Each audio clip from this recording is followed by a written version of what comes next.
Okay, so we're trying this out. I have no idea if it'll work. I have no idea if it'll be useful to anyone. We're just gonna basically see how it goes. I've also done a bunch of things with voice meter, which I hope will work. So I'll be definitely needing to ask people when they come on if anything actually you can hear anything or anything like that. What I plan to do is, because I'm not good at League of Legends, I plan to just just talk through what I'm thinking, what I might be doing, and why, and that way we can hopefully make it useful, even if it's not going to be super high mechanics. The other thing that I don't really like, that I see a lot of people doing, is they'll do like a climb when they're like challenger, and then they're just playing gold or platinum or whatever, and or emerald or diamond even, and be like, oh, I'm just doing this, like just talk about this, like just do this and you can climb. And I don't think that's actually useful. So I actually have not played to climb in a long time, and so I don't expect to be winning every game or anything like that.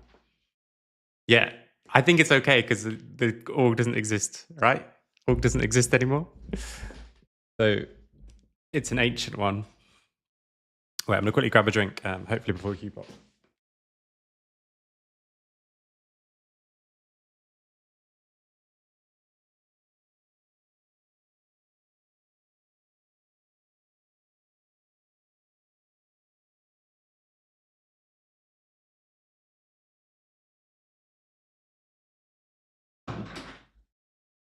What I need to do is find a way to have the music not be recorded, which means that I can actually have music playing so that it doesn't mess up the Twitch VOD or anything like that. Not that anyone's going to watch this Twitch VOD, so maybe I'll just put it on anyway. Also, I haven't decided if I'll play serious things or weird things. Probably weird things.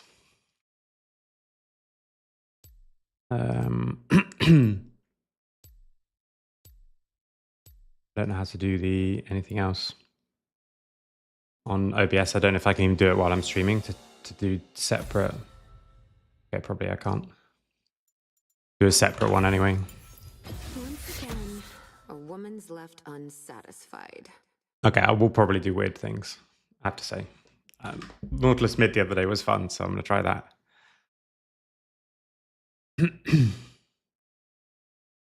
That can be the niche thing. Got to have a hook, you know. That's how you do these things.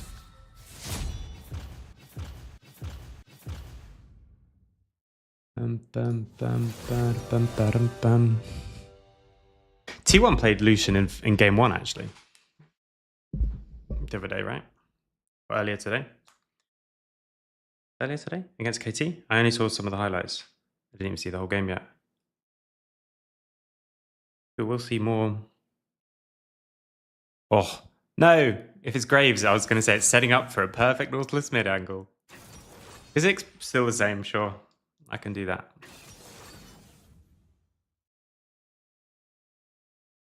I don't know when it's good. I don't know what matchups are good. We're going to find out as we go. I also don't know what runes I'm going to take. I know if you want it to be like good and competitive, I think probably still Aftershock and stuff is better. Even if you go damage, but I might just take Electrocute. I also might take Exhaust, but I think that's maybe a bit too much.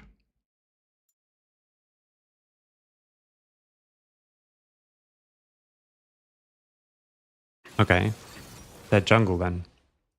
And Syndramid, which means I will try this Electrocute thing because you proc it instantly, like hook auto because of the passive procs Electrocute, which is nice. I think this seems good, but for the champ, but I think probably is not, is it? Because I can just get Trinket Haste and get Sweeper instead. And then I don't know if Shield Bash is really needed, but this kind of like bone plating thing I think is always going to be useful in mid. I take TP because last time I took Ignite and I didn't even use it once to get a kill, I think. So we shall see. We shall see. I'm just going to talk through everything anyway, no matter if people are around, because obviously it's very last minute, and I'm more sort of testing what it would be for future streams rather than actually doing it for this one, because I don't even know how long I have. Figure if I can talk through stuff easily, then it might actually be useful, in which case it's worth doing. It's not, if it's not useful though, I probably won't bother. So one of those things. So always coming into a lane, looking at the runes as well, but thinking about runes and champions, what kind of trades do I want? Helps to know your champion more than I know Nautilus mid.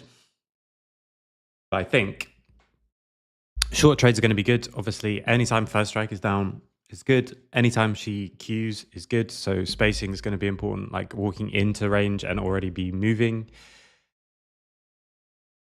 I think just, I don't know whether in these kind of matchups, like I just take W start, but I'm going to try maybe a little bit more aggressive and see what happens.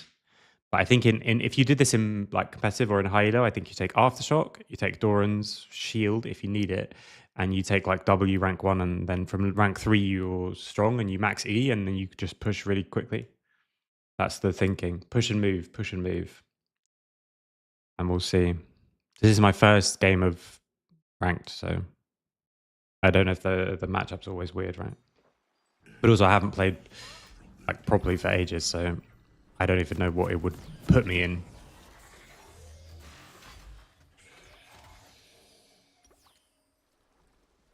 Out even my setup. I do the attack move on left click because I started it years and years ago, like season 3 or something, when you had to go into the settings and change it. And ever since now, I can't do anything different. So, don't think there's anything really I need to do level 1. I will probably take hook if I think I can hit a hook on her, because just auto and hook will give me my electrocute, and then I can try and like do a little short trade like that.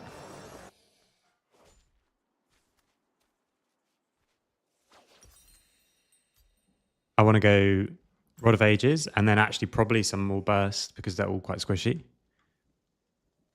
So getting Storm Surge actually can be quite useful on this champ, I think. The late game damage is much better than I thought it was, which is why I wanted to try it again. I assumed it was going to be fun. If you roam and play with your jungler and stuff, it could be good, but not going to really be good in solo queue. And then later on, it was actually doing a hilarious amount of damage. So with the rower now, try that. So I'm walking up with the wave because I want to see where she is. I walk in and then already out. So now I'm going to take E because she's got her spell down, so I can start to get the push. But the idea, yeah, that one was obviously bad, but I can tank it with my bone plating. The idea is that I walk to where I know she wants to do it. She wants to do her Q, and then I back out before she's even fired it. And it obviously, the better people get, the less it works, but still always a good thing to be doing. So now Q's on cooldown, so I'm walking up.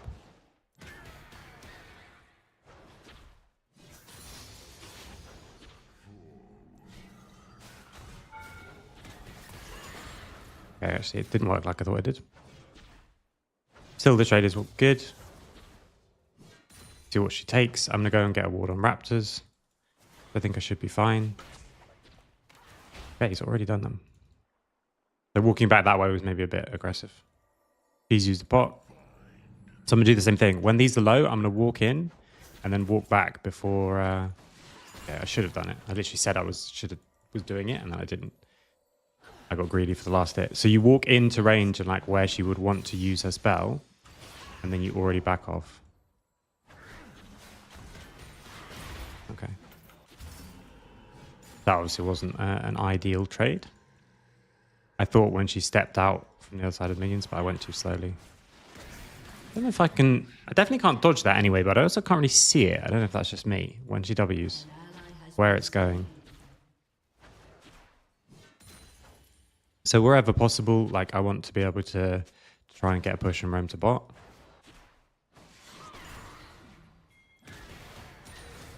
Use my E to take that one. Makes the trade a little bit harder.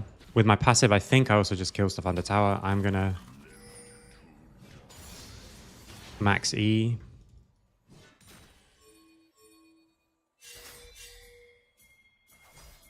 Okay, so he's already committing for this, which means I should go.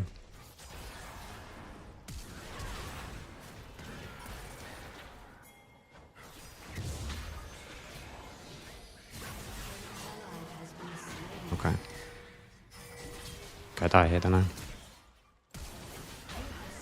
Oh no, I needed to queue the wall. I tried to kill him and then queue the wall to get out.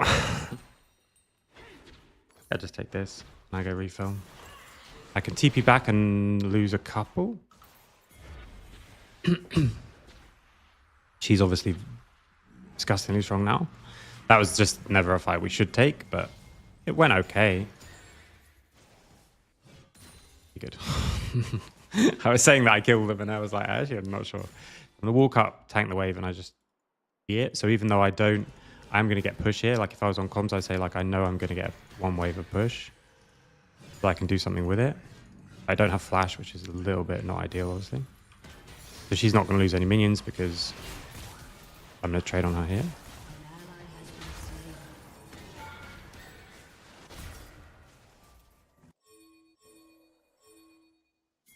So now I'm looking to go down. Like she's already really low from that just really silly trade. Okay. So I should have just gone for the Z, but I wanted to make sure that we would get the...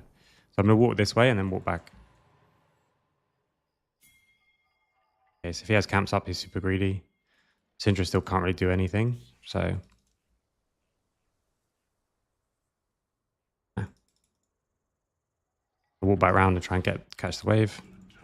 Should take this opportunity to base. I did roam for too long as well. Like, so every time you roam, you get an amount of time where you can do something without losing anything, and I used too much there. It's obviously partly because of not being used to the game, or entirely because of not being used to the game. So I'm going to base for mana because I want to walk and fog into top side. So okay, I was going to say if they have this warded, then it doesn't work. But other than that, you might as well base in fog rather than let people know where you are. If she stops me, I just stay because I have too much mana, but because it's a cannon minion, not too much mana, sorry, because it's a cannon minion. Maybe that was a bad idea, what I just did, but... Okay, this is terrible. This is you should know what you want to buy before you go back to base and think about it. But this is my I haven't played to actually try and climb in years game.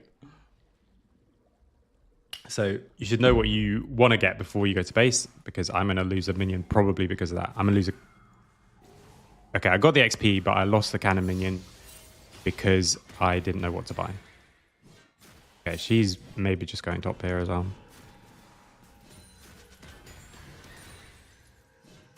So I'm going to look to go bot. The minion wave's not going to come there in time. And even though our bot is super low, I think I might actually try it anyway because I have my ult. So as long as they just don't die.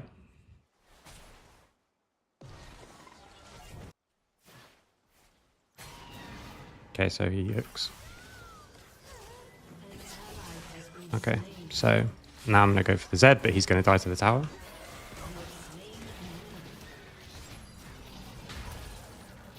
Okay, so he didn't realize how that I'm mid. Okay. Well, still, we got two. I think I should have... What I should have done, again, mechanics-wise, what I should have done is hooked as he was fearing me. What I was thinking is I'll just wait. He'll hook me. He'll fear me, and then I can still hook. But actually, I didn't have the time to do that. I should get Mobies. I'm not sure. I might get Catalyst and then wait a little bit and then get Mobies. It's okay to delay your row up because even though you obviously want it stacking and giving you the stats as quickly as possible, the later you buy it, the bigger the level up thing means. So if you buy it straight away, it's going to probably level you. Well, okay. I say this because this is how it works in competitive where levels are much more consistent. It's probably going to level you to like 14 to 15 or 13 to 14. neither of those obviously are anywhere near as good as 15 to 16. So now I can start just getting push and moving. And even if like every now and again it's not going to work, I'm not sure what he's spamming me to do there because I don't have ult, so I'm not just going to... He was out of range of a hook, so I'm going to go back and get the next push. Now here, if she uses the minion, the abilities on me... Okay. Firstly, I have my shield up, so I don't actually take that much damage. Ooh, I was going to hit. Firstly, I have my shield up, so I don't take that much damage. And secondly, that means that she can't use them on the wave because her ability is down. So again, I'm just walking out of vision. I should have had a pink in here, and I should probably have a sweeper, I think. I have my ult up now. So if she ever wastes her stun... But now I can just be really aggro on this wave because she doesn't have stun. But maybe not because I actually don't have shield, so... Let's just see what happens here. Okay, what happens here is that. Okay, I think actually without the Z, 500 damage from Z, maybe it doesn't matter, maybe I still die. We're working it out. We're working it out as we go. I'm going to go Mercs before I get my Roa, and that's still fine. He's 4-0 though, so that's a real problem after those kills in mid, and then... okay, didn't W, so she lived. I'm not going to... no, I'm going to TP. I was going to say I'm not going to TP because I think I lose most of that wave anyway. I don't know the TP timers internally as well for laning. This is all... We're working it out as we go, which is why I'm talking about it so much. Well, hopefully also because that's useful. So this is not looking particularly hot, this game.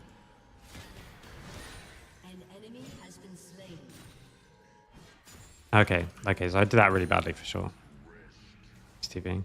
I think I wanted to have my W on so that I can...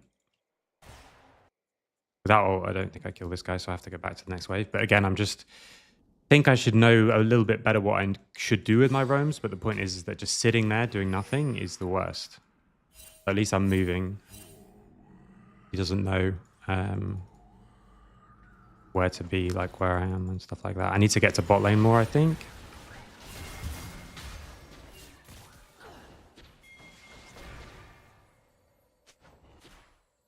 Because they're struggling. Oh no, they're doing well. I don't know why every time I look they're doing badly though.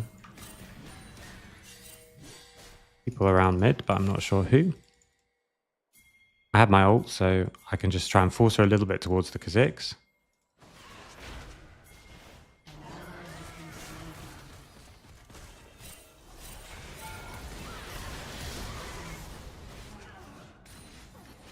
Not sure if I needed to flash there, but I really didn't want to risk that.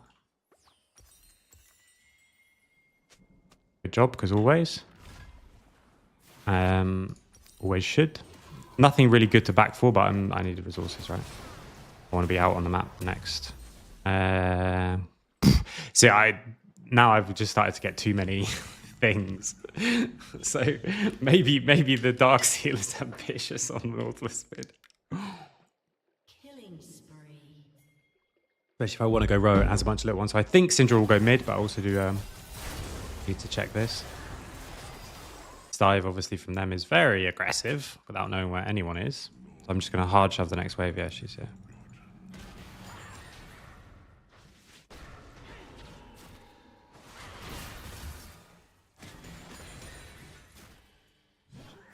Ooh. And that's why I think it actually could be viable, because like you can actually compete for push with a lot of people. I'm going to go and get a ward here. I'm not sure again which is the best ward to do. But all of these things that I don't know, if you really want to take your climbing super seriously, look them up and find out.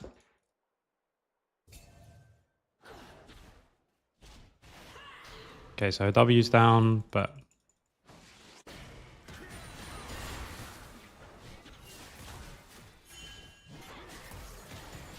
I wanted to proc my electrocute and back off. I have 950 gold I want to back for, so I might actually try and roam bot. Because also the base is Ooh.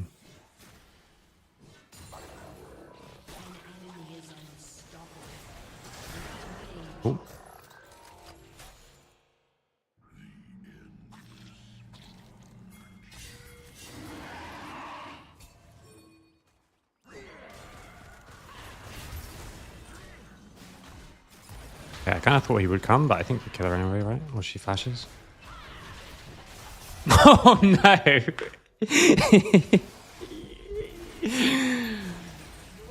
And now I don't have the gold. Okay, about to hit to level 10 though, so I'll force it anyway. I'll either wait or I'll go. I think that was really free if we'd just killed her and then gone for the dragon. But I needed to communicate that better. Also, I mean, she was almost, I can solo her, which is nice. I've got my rower still. I literally could, I saw that coming in my head. I'm gonna go straight down this way. They can bait. It's good.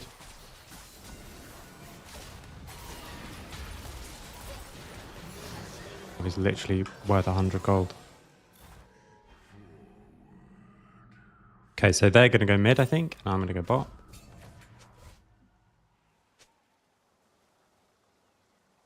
Okay, it's just our Maud who's 0-6. Okay, right, so the rest of us go fine.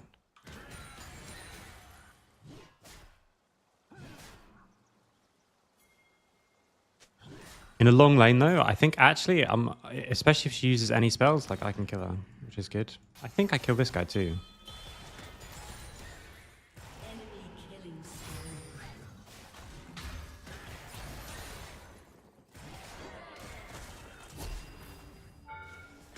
Okay, I don't. Okay, I mean, if he lets me, I'll kill him. I'm just going to super greed for this next wave. I'm bad at looking at what else is going on.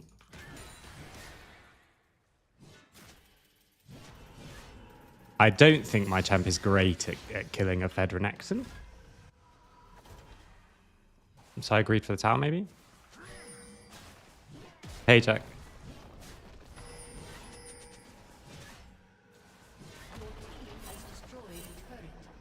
This wave, I think, is too much, so I'm going to base. Probably it's not. Maybe it's fine. Now I actually don't know what I want to build. This I like. Storm Surge I like, so I'm going to go for this. I swap to Sweeper. And I just want to start one-shotting people. So I want to play against all of these people. I really don't want to play against Renekton.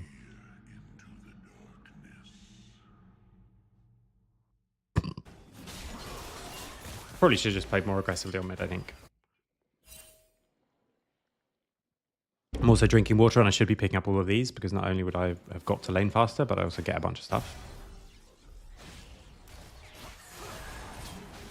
This is a real problem if he dies. Yeah. Okay, well, what I'm going to do now is this guy's going to be too confident. He's going to step too far forward, and I'm going to wait in this bush and then kill him. He wants the next wave, I can tell.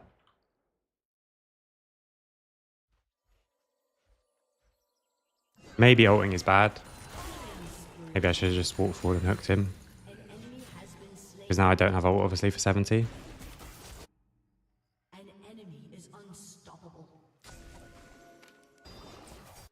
Like, if I had ult here, I can come up and I can actually think, like, I'll kill them both. But for now, I might just try and defend the tower. I think with my flash Q and W, I might have enough burst to just, like, one-shot the Renekton. Would obviously be a big shutdown as well. Or I'm just going to hook the wall. Or just don't worry about it and I'll hook the wall. Okay.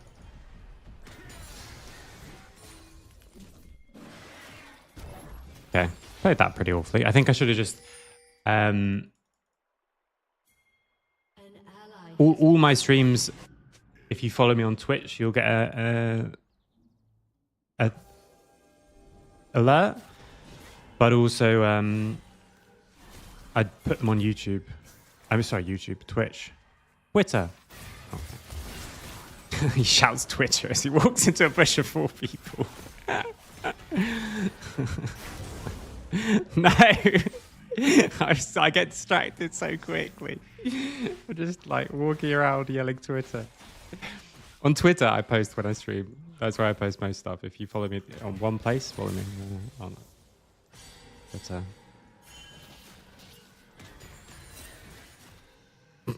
That was almost good, actually. I almost one-shot this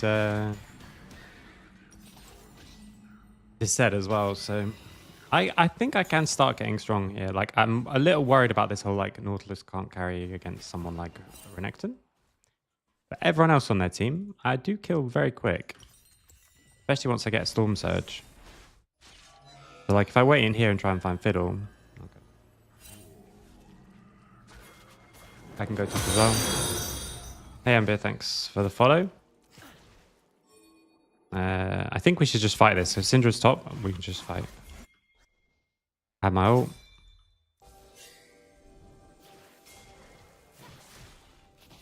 We just force it while she's top. Okay, that was just a terrible look.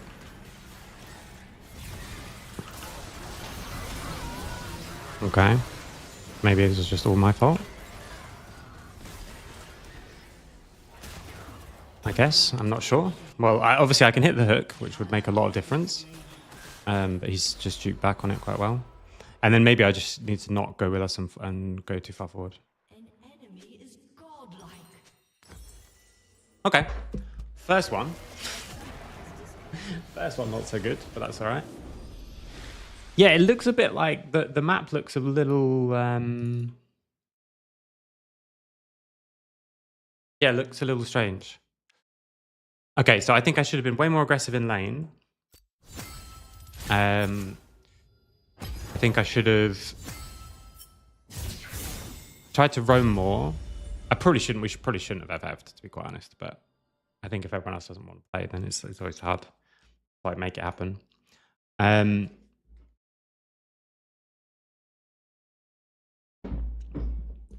think that probably what I should do is talk more with the jungler and not talk with you guys, because I think we could have been way more aggro. Then there's just a few kills that I missed from just micro, I think. And I think the whole thing is very different if I would be more aggressive on lane.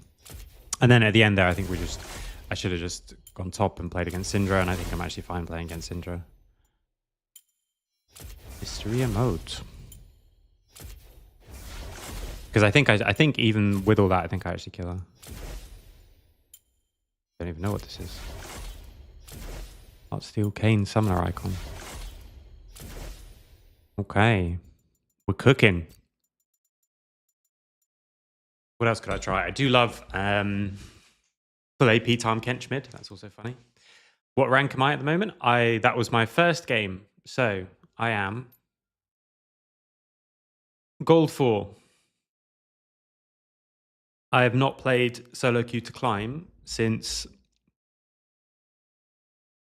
When did I first start coaching full-time, like professionally? Maybe season 5? For 10 years, I think, that I have not tried to like climb. Not that this is necessarily trying to climb, but it's the start. If I find it fun doing it with a stream rather than... Because the reason I stopped trying to climb initially is that it became like too frustrating for me. Like if I had a bad set of games, it actually made my whole evening worse. And I was thinking, like, I just don't want to give like a computer game the power of me like that. And then when I was coaching, I started coaching. First team I was coaching full time was XL, the jersey here, in Reading. And when you're doing like sessions in the morning or VOD reviews, and then 6 scrims of solo queue, 6 scrims of League, I don't want to finish and play League. So the only things that I do is I do duo queue with friends just because I find it fun, but I just play on whatever rank they are. Obviously up to like Emerald or whatever, not like I can't just play on whatever rank any other time. And then mostly I just play like Arena, for example, now, or I played what was it at the time? Domination. That was what I used to play. And 3v3, Twisted Tree Line. And I really liked that one that they had for a while. They've had a few different game versions of it where it was like the full new map, and there's the events that happen and stuff like that. I think that was actually when I played the most, was when I was doing stuff like that instead of anything else. But yeah, so I watch people play League of Legends an awful lot.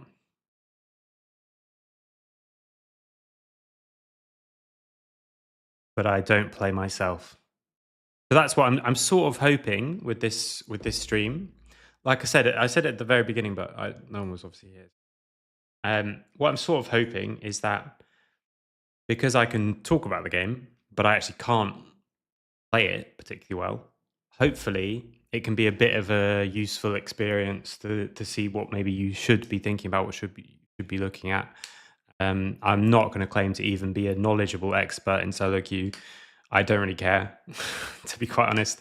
The stuff that I'm much more interested in and is the stuff that I think has a much bigger impact on teams, which is actually all the stuff that's not the like solo queue stuff. So normally on a team, if in a professional team, the first staff member that I'm having as an assistant coach is someone who is like does all the micro stuff. So I'm not even going to claim that the information you'll see here is really good or anything like that. But I'm happy talking about what I'm doing, talking about what I'm thinking, talking about maybe what I should have done differently. So, like I said, in that last game, for sure, I should roam more. I should be more aggressive on mid lane. There's a couple of times in um, the fights where I think made the wrong choice target wise.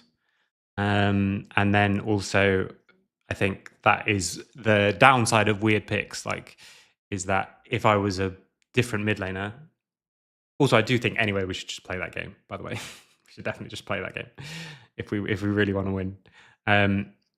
But I'm gonna really struggle as Nautilus mid to kill bruisers.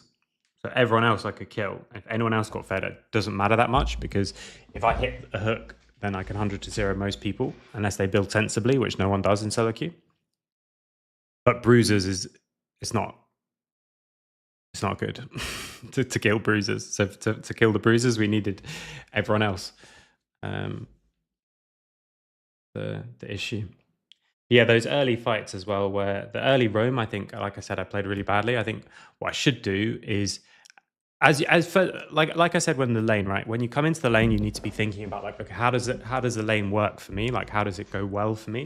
What are the trades that are good, and what are the all-in that I need to watch out for, and what do I want to do with the wave? And then the same thing you should think about when you're going into a skirmish. You want to front load the thinking as much as possible. So what I was thinking with that bot lane gank, which I think actually, if you play that well, by the way, that can actually really change the whole feel of the game. Because I got 2 kills and died, but I think I should get 3 kills or 2 and live. You know. And what I was thinking is I would just get feared by Fiddle. I won't run away that much, and then I can just hook him afterwards. But actually, I was too far away after getting feared. And so what I should have done is predict his fear and throw the hook at the same time.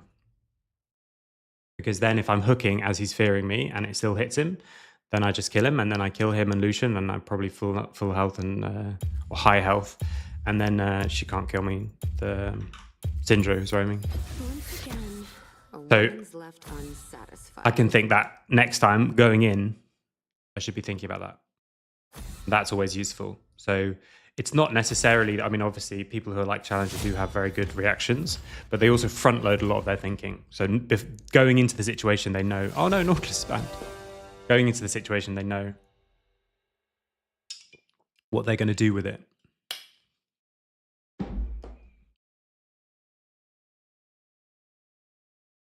Hey, thanks. Like I say, you don't learn a lot from my gameplay. That's the trick. Okay, so I don't know what I want to play here. Well, like I am okay. I was gonna say I am also thinking that I want to find the game fun. So I could play more normal stuff. What? Let me look through champions. Thanks for the follow, Fire. I'm trying. Also, I spent all morning trying to sort out voice meter so that I could then make it so that you guys don't hear the alerts, because I really want the alert to happen so that I know that someone's followed or subscribed or whatever, but I don't necessarily want you guys to hear it. Spent ages trying to make that happen. Eventually fixed it to the point where now I'm using it. So if you can hear the game and me, it's working. But I got it to the point where I had it before I started, you know? So I spent 2 hours messing about with this virtual thing. And now it's at the point where if I'd have done nothing, it's like the same. So that's good, but I still don't know how to make it so that I hear alerts and you don't. I might have to do something different in terms of the Twitch setting or what, but I couldn't find a way to actually isolate the audio coming from the Twitch alert and say, okay, go into a new output or something like that. Like in the general settings, there's not like where does sound go out for this alert. So it's just going to go out on... Wait, does it go out through OBS? OBS is the thing that makes the sound, or browser is the thing that makes the sound? Oh, it's too complicated. Too complicated to know. U.GG. Who is good in mid lane? Who should... Excuse me, U.GG. Who should I play? About Eve?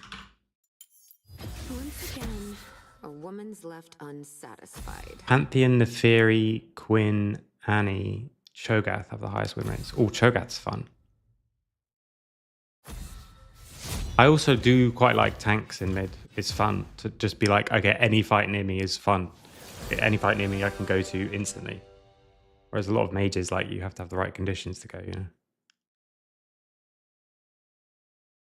So I might see if jungle can pick, and if not, I'll pick something weird, because that's the other thing, is that if you pick something weird, then they don't know that it's you. And I don't think I can play Tahm Kench just in case they pick Malzahar, because the problem with full AP Tahm is that he has one button that does damage, and Malzahar always blocks it. Oh, I could play Silas if there's good ults as well. Okay, or we can just keep chilling in queue. Chilling in the queues.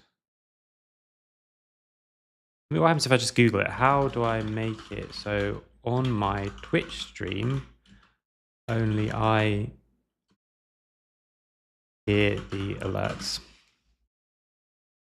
Okay, there's a video to watch.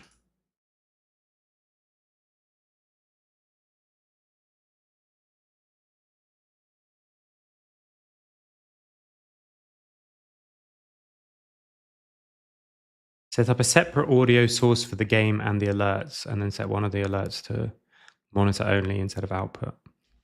That's what I wanted to do, but now my alerts is not... Like, it's a browser source. Make sure that the alerts come out, right? Or do I have to have my alert box open, which is why... I'm so confused. I'll look at it after.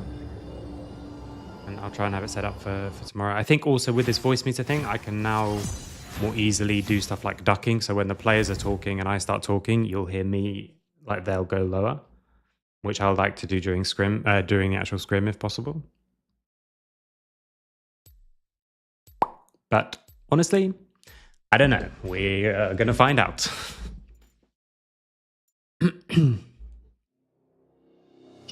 The other thing I was thinking is that I might do some random variety streams like other games.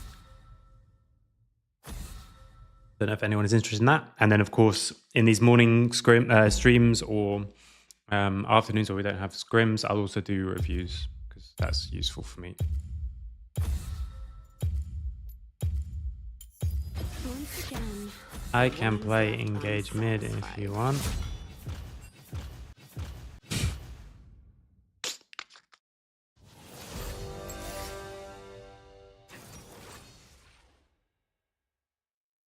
Can also try Zac mid. Full AP Varus mid. There's many potentials. Is Nautilus going to be good against something like Echo? Let's do a Nautilus game again. It's fun. I think it's okay. I could do action. I'm not sure you want to see that. I did spam action once. I was doing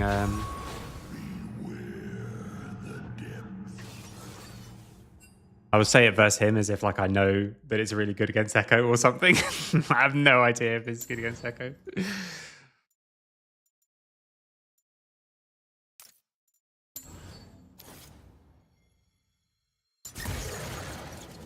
Again, I'm going to try the electrocute.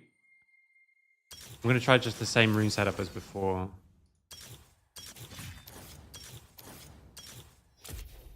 Could also go for the movement speed one. Could also go for... Go pink. So it's time to pull out the pink. The white didn't work for us. Could also go like the move speed one, yeah.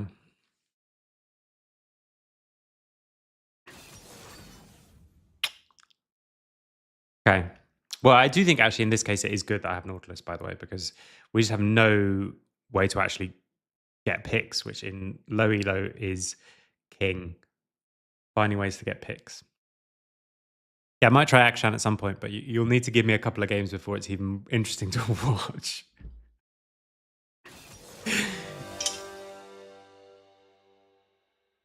Because other than that, it's going to be interesting.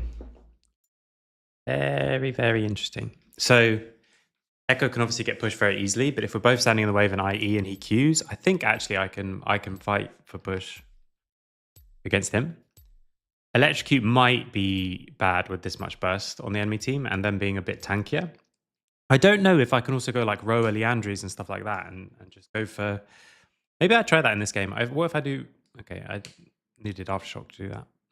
I'll do it anyway. If I go Roa and Leandries and stuff like that, and they've got a bit more people who are going to be a bit tankier. I love the Proto Belt though, and I love the Storm Surge just for like the huge burst. So we'll see how the game is going. I'm not sure in this lane if he's going to get push. Short trades are really good for me.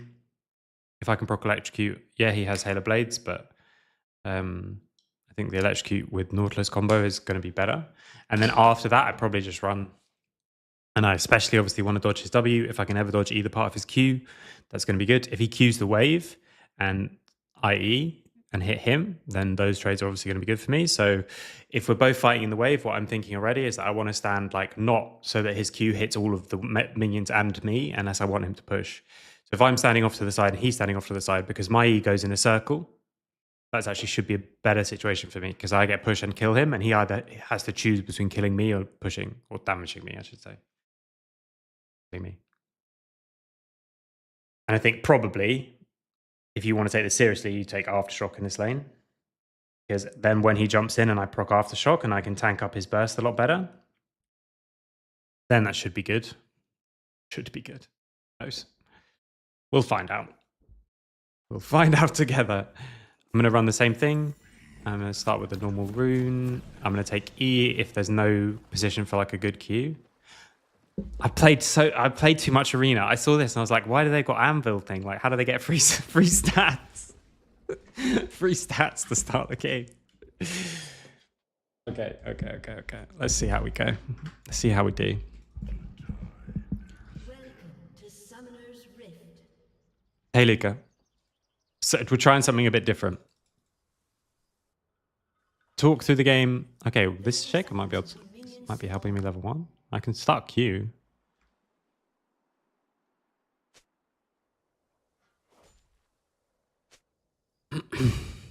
Okay. So the plan with Naught mid in general, short trade's really good with Electrocute, Roa is insane, and push and move. What I was doing on Naught mid is the Symbiotic Souls, but I'm trying to see what happens if I don't use them because they've just been nerfed. So it would just be like push, move, push, move, push, move, push, move, push, move, push, move, and reset in each time. But now, like, if he goes... Oh, shit. Not 100% sure what the plan is here with the Shaco, but I think he's going to try and Q over. So I'm going to take Q and just last it.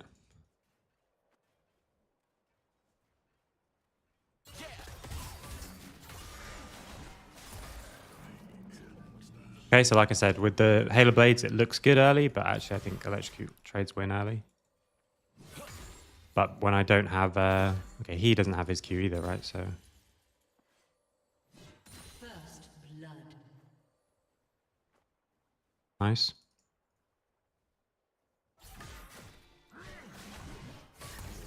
So there, I wanted to fire it a little bit further to the left, because if I fire actually at him, it might hit the minion. He's at 2, but obviously I'm in a very good spot here. I'm going to get this and then... Oh.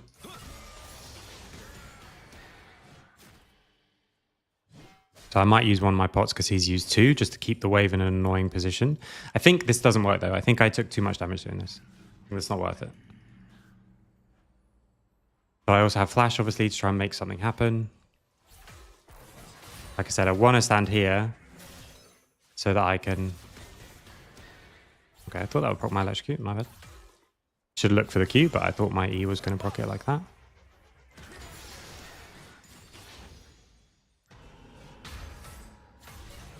Okay, he's just hard outplayed me. Okay, he's really hard outplayed me there twice. Thought I wasn't going to die to that, and I also thought... So Sedge is probably going to come and look. If Nocturne can come, it's good, but I think even if I ping... Probably not going to expect the Nocturne to come. I saw Sedge on the bottom side, so I'm going to go towards the top side. I'm also looking for just a flash hook if he comes in. I think he's going to go back, W forward. Yeah, there you go. But if that hits, I think he dies anyway. I also might just flash W.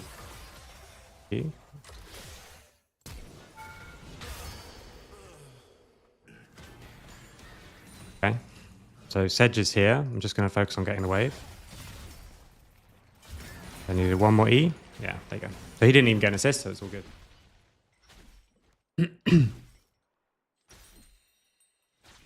Yo, Nico. You're seeing an experiment. The experiment with this in general is it useful and interesting to hear me talk about the game when I don't play it well? That's the basic thing. So... I also don't have a proper camera setup or anything for this, so I don't know where I'm going to put that. I can look at what I'm thinking and then not do it. I'm not pushing because Shaco's coming. I have no flash as well. Anytime I'm in a situation where he's standing at the back just throwing these, then that's good for me.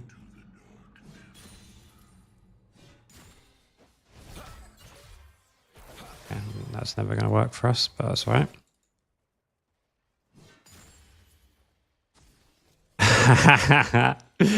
Oh, also, if we do this, I'm not going to commit to doing proper picks. That is for sure. I'm looking for a little trade here.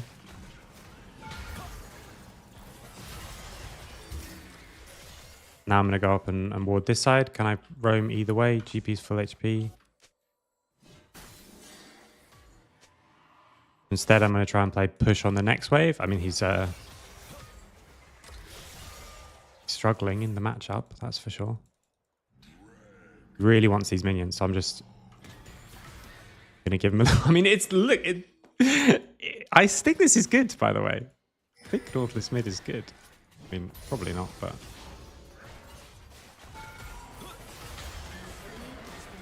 I didn't even need to ult there. That's really good. I'm gonna greed for the next wave. Been watching too much of Freddy. We go down this way and then recall in this bush, and hopefully I'm faking that I'm doing something.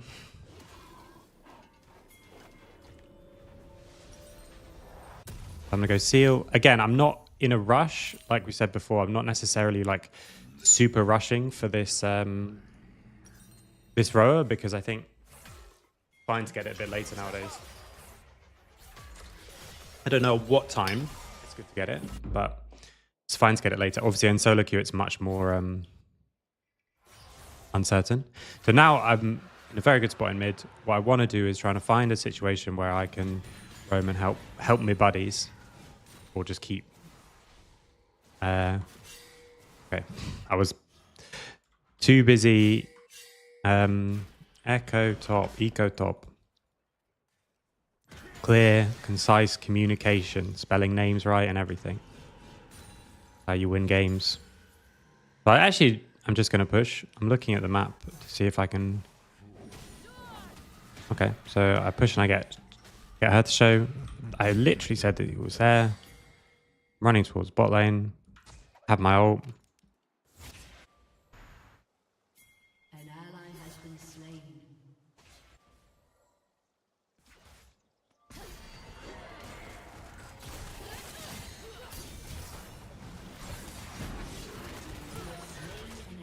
Nice. So I start with my ult so that he doesn't just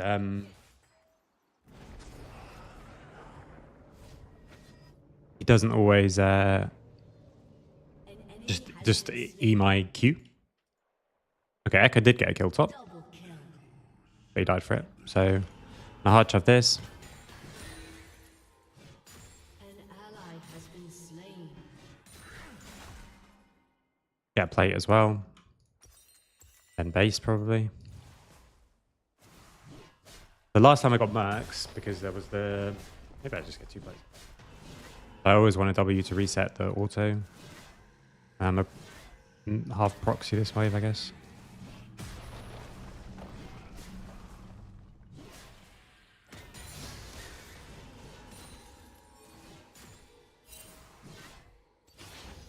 I don't actually want to... yeah. If we had... Literally no chance.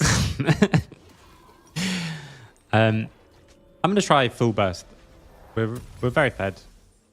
Again, I think this refill pot and... Hey, thanks for the follow. Refill pot and seal, not good. If anyone's wondering, I think it's not good, but I also have been doing it badly, so who knows. So obviously mid is in a good spot. So I want to just find if I can just get a little chunk on him here. Any times that I get chunks is good, and I want to just push and move. He can steal my XP, sure, that's fine. A lot of situations this would not be good, obviously, for your mid laner, but I probably should have, with this many resources as well. Actually, I'm going to loop around and try and get to bot lane to try and defend this next wave in bot. We'll have to push another one mid. Okay, I hope they don't dive on this wave. I push the next wave and then I come towards bot lane. Or I even give up. No. I was thinking about giving up a wave to get bot, but they're not.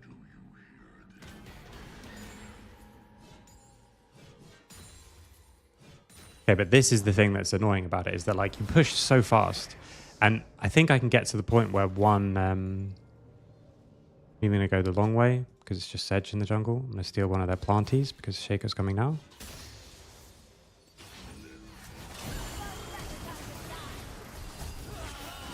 Okay.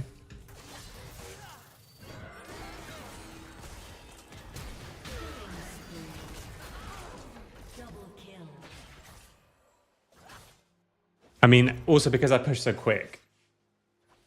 Like, in competitive, never sack away. That is a good rule. So here, I can get Roa, but I'm going to go and push one more wave anyway, because it's not even, like I said, yes, Roa stacks up. And the quicker you get it, the quicker it stacks up. But that, if you can delay the thing, I genuinely think there's a good call for, oh my god, I missed fucking all the CS.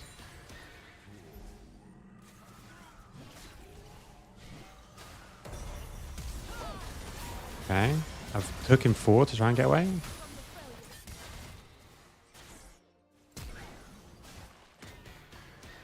To juke this.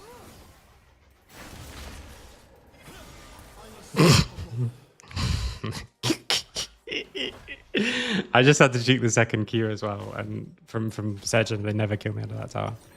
Okay, so I'm going to get it now, and then I'm going to start going for Proto Belt because I think it's hilarious. I can TP, but I've already lost that wave, so instead I'm going to TP behind them. Even without my... Oh, I think it's okay.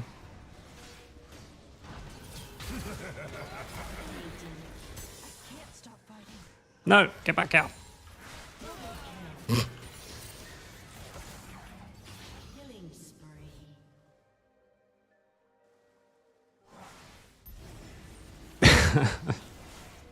What elo is this? Shit elo, I think. This is my second game in... This is my second solo queue game. We lost the first one. It's like gold or something. But I don't know if it's actually way lower after the first one. But I haven't tried to climb. I haven't played any solo queue on this account for a lot of years. And I haven't tried to climb by myself for like 10 years. So it's never going to be... It's never going to be high elo. But what I'm hoping that is actually useful is that I would hope that my knowledge of the game is better than my level of game. So I'm hoping that the problem that I think happens a lot is you see challenger people like smurfing and they say like, oh, I can just play by winning. I can just think and win the game. But it's like, yeah, you also do have challenger mechanics. Like whether you, like I love skill capped and like whether you can say like what that Hector guy is, oh, he's not got the best mechanics for a challenger player. He's still got better mechanics than every player who's not challenger.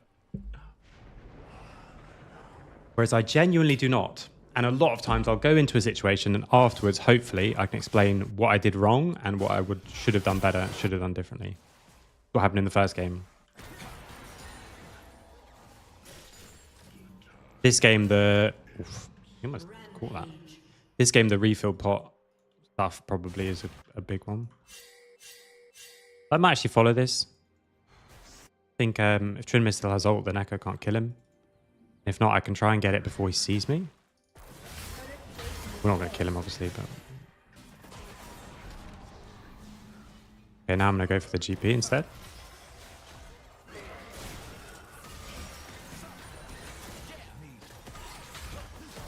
Okay, I really thought with this guy's ult, he would actually come and help me, but...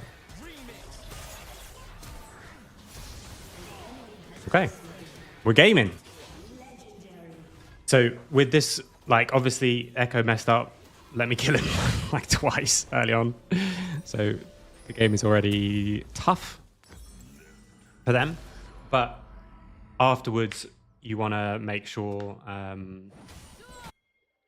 you're winning the rest of the map as well. So as soon as Echo 0-2 and he had like 30 ECS when I had 60, and now I just want to move and roam. So I want to do it by giving up as little as possible in mid, and that depends on the champion. So on Nautilus, for example, I think I actually could also give up more in mid, although I'm not exactly playing Nautilus low resource. But I think you can. Whereas if you're like, if it's the reverse, Echo needs to make sure he doesn't lose anything in mid, and then he roams as much as possible while that's the case. Fool me. So I was trying to just get an assist. But also because it procced my alternator. So in terms of with the wave, I could be thinking about like freezing it if I get really ahead and I want to play high resource. I'm gonna just go for these people.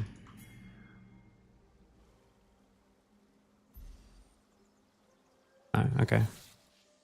But even that, right? I move, I come back to mid. I'm going to be mid for the wave. Even that is useful. Yeah, I was hoping no one saw the cannon. -1. Boot upgrade is worth it now. I'm not sure, actually. So as before, like this boot upgrade is always a different one because that extra % pen can be like insanely strong. Yeah, I'm not sure. I think in competitive, we basically will still never get it. Pretty much you get it to spike for specific fights and stuff like that. So you spike for, okay, for second dragon, I can either get like a blasting wand or that, and that might be better, or whatever it is. But I don't think you'd ever really like rush it.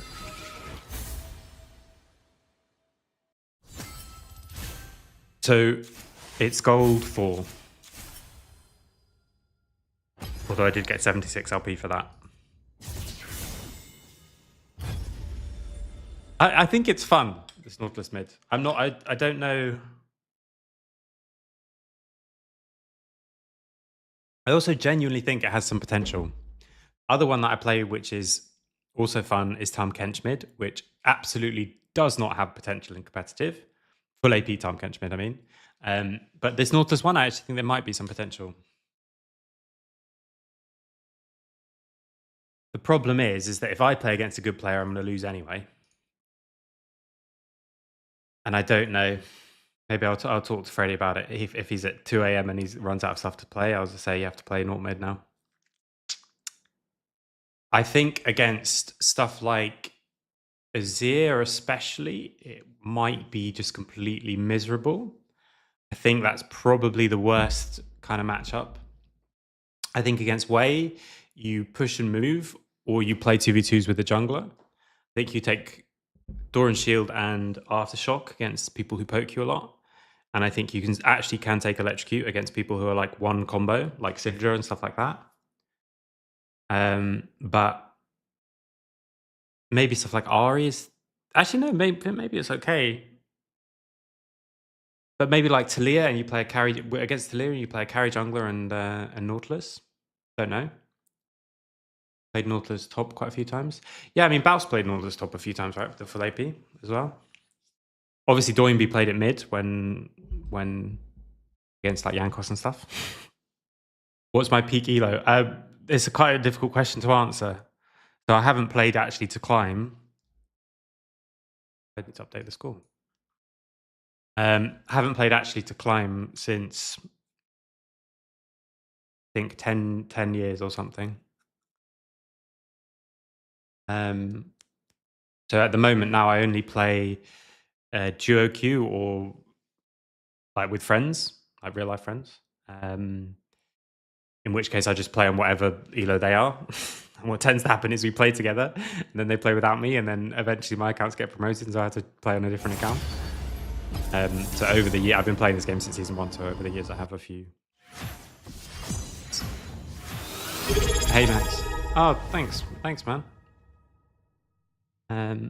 Thanks for the subscription, Nico. Oh, I got jungle this time. Okay, so I don't know if this will be better or worse. More thinky, right? Have you tried Seju top? Similar direction and is working great for us, as well with all bruiser junglers. In the past, loads, yeah. There was a while where it was really strong, right? Seju top.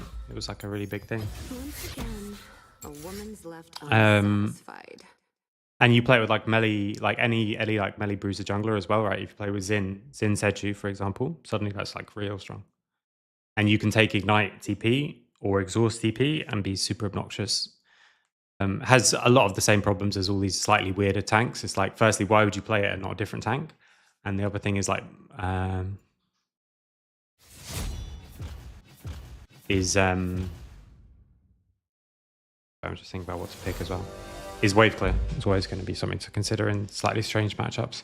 And that's why I think, for example, AP Tahm Kench doesn't work and AP Nautilus does work in mid lane. Because AP Nautilus has loads of wave clear and Tahm Kench has like none. So I used to take Dematerializer on it and stuff. But it's just so funny. It's like if your W hits, you one-shot someone. If you miss, you get one shot. And that's just the funniest like play dynamic ever. What should I play? I could go for Neferi. I think in jungle, I almost always want to play something that's like farming and scaling. Because then you can just be efficient with your time. And I do want to do AD if we have Zoe mid. So it would be like Wukong or Viego or this, I think. This we can try. Glizzy Neferi. Okay, it has to be that.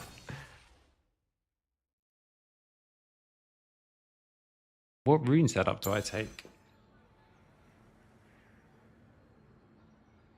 And items even.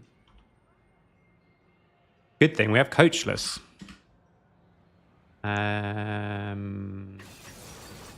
Items. Nafiri.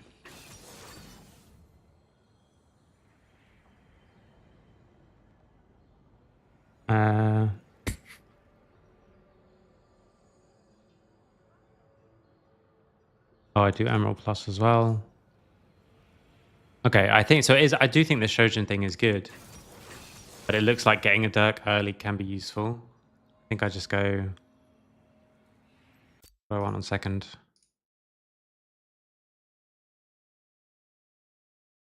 No, I think probably I just go, especially against this, I just go Conqueror. I think I just go the super greedy one with Cosmic and free footwear for now. And what I probably want to do is just like farm up.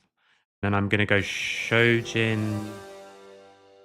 But definitely a good thing that I didn't go AP jungler.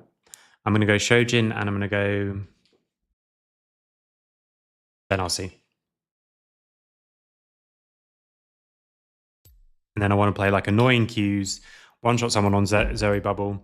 Nefiria I've not played, by the way. So this might be a lot. Nautilus I've at least played. But we're going to find this out. The kitting second Q is super important. Making sure I'm conscious about what I'm going to do with my W. So going into a fight, again, like you want to front load as much as possible. So going into every skirmish, I should know what I want to dodge with my W. So mostly with Rengar skirmishes, it's going to be his jump, right? When he jumps out at me and he's already pressed Q, if I can W that, I think the trades should be okay. If he finds me in the jungle and just pounces on me, that's going to be a bit annoying. I think I probably clear towards bot here because we've got Draven and it's Pyke Rel support matchup.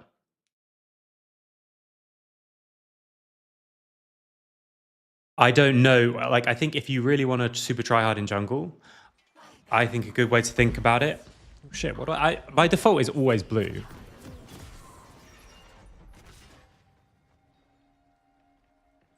I'm going to try red here actually with the Q spam. So I would describe jungling or early game jungle paths as kind of like openings in chess, which is that you should look and just learn some. So I haven't done that in chess, by the way. So if I ever wanted to actually take chess seriously, I would fully in-depth research a few openings, just so you know what to pick. Because now I don't know actually. I was about to say I'll just do the best would be a full clear, but like I don't know what it is. So I'm just going to do red and then I'm going to go down like this. I don't know if there's an argument for taking grubs first, but basically you'll always have like a few different options and you should look up and know those options, which again, you can do outside a game. And then you come into the game and you know, okay, where do I want to end up and what option do I want to take to get there? So here I want to end up on bot lane and I also want to prioritize myself basically in every situation. So I'm not going to be looking for ganks that I'm not sure about. This is where I probably should mute chat, but find out. And I'm just going to play like trying to chain good things together, you know? So I'm just going to try and, okay, I can't kite it obviously because my dogs, forgot about that, what happened? Okay, so the dog died and another one spawned. Does that mean I'm always going to have two dogs or what?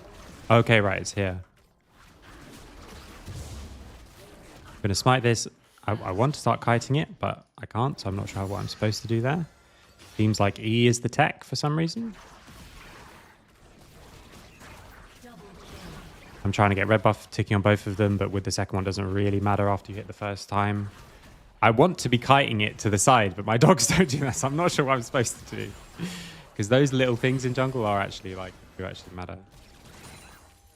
And then like, obviously I should use F keys for this, checking lanes, but I'm still pathing towards the places where they get a double kill.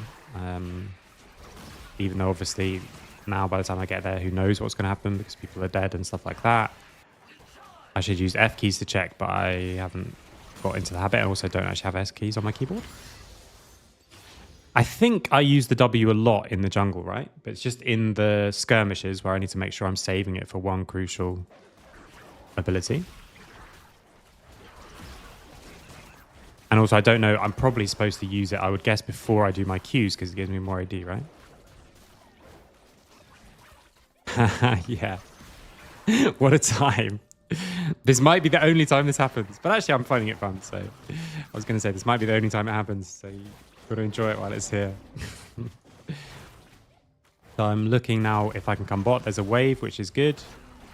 I'm also going to have some time afterwards. So the way that I would describe jungle to people, again, as always, I'm going to say it one more time as a caveat. I'm not like a solo queue coach or anything like that. The way that I would describe it to like friends who've asked me how do they get better at jungling is to think about your efficiency almost like waves. So if I gank here, for example, I'm going to go because I still have my flash as well. Okay, they're going to kill without me. Okay, so they kill without me and now I show, but that's fine. I wouldn't have skipped camps to do that, honestly.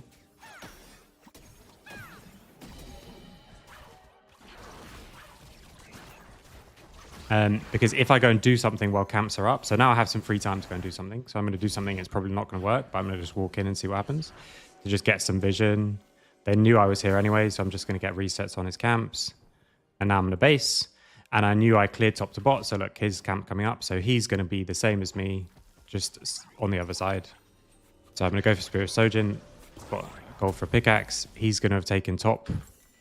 But that's fine. Top scuttle is down.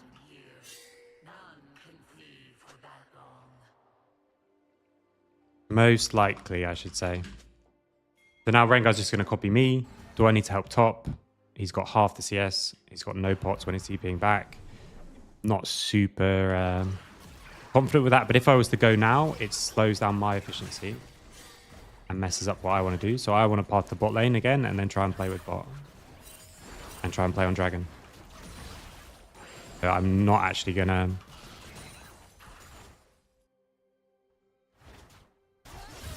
Obviously, bot lane is super fed, which is great, but every time they've been super low, so we just prioritize whatever they want to do. And now I'm just chilling with my farming. I miss the mid minion because I like to be slower in the jungle than otherwise I should, which is always a thing to consider. Should you optimize or should you go slower? That's the John way of playing League of Legends. Okay, and again, I'm pretty sure I should be using my W first, because now it feels a bit weird to do it at the end, right? If I do my W in between camps, then I also get the movement speed, and then I can... I'm going to do it... I think what I should do is do it like now. So yeah, I don't dodge anything, but I have more AD for my Qs. Now I want to try, probably, and play with this... bot lane. Rengar's mid. I'm going to run towards mid, actually. No, I'm not. I'm just going to sweep towards bot lane and just hard pressure them. And then I want to do... I mean...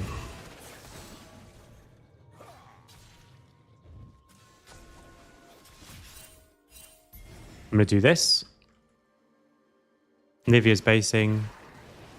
Our bot lane is mega chilling. Don't know how I'm supposed to do this in terms of like pressing my abilities. That's also something that you should look up, but you should not do what I do. You want to climb. I want to pull it out, but I don't know how to make it. Okay, there you go. Like, how do I make it come back? It obviously slows me, which is annoying. So now my red is up as well, so he can take this as a trade. If I'm him, I would just take red, like my red. You should know it's up. Instead, I'm going to take this, and I'm going to do my top half, and then try and play for grubbies, if I can. Okay, so they know I'm here.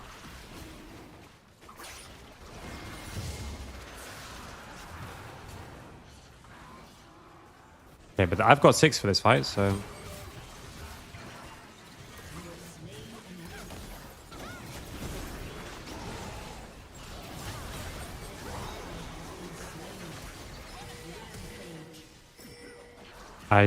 W has stun if it comes in. No, it doesn't go for me.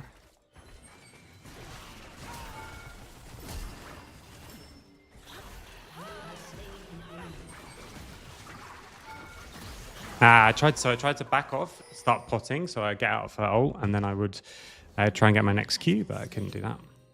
Still is good. I guess I do this.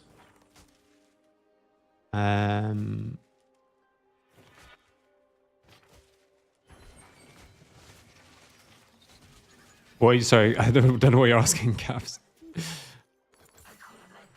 So now, for example, I could do grubs, but actually with all these camps up, doing grubs now is like the equivalent of leaving a wave.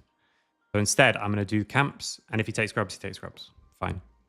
If he takes grubs, I run into his bot side. I think everyone's camps are up after that. But actually, they might not be because he was in a place I did not expect. Like I said, after I was doing dragon and we pushed him away from bot lane, I was expecting him to be somewhere else on top side. I'm doing that same thing of not Wing, so I should W before my Qs. I have more AD. I don't know that to be the case, I'm just assuming. So I'm not going to probably, unless this changes right now. Okay, so I'm going to go for this bot scuttle as well. I'm just playing maximum farming for myself. Like I said, I could have gone for grubs, but if I go for grubs and he's here, so I'm going to take this. And then I'm going to run towards bot to counter gank. Like, if I'm in a good position for it, sure.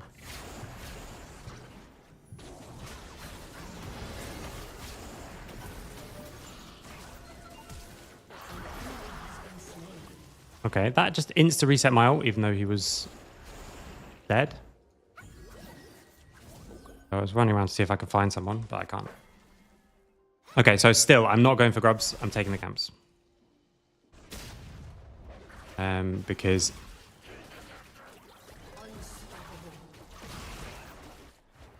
doing the grubs now is the equivalent of. I think it's a nice way to think about it, basically. It's the equivalent of ditching a wave. So, for example, on Sejuani or whatever, I would just have done grubs already.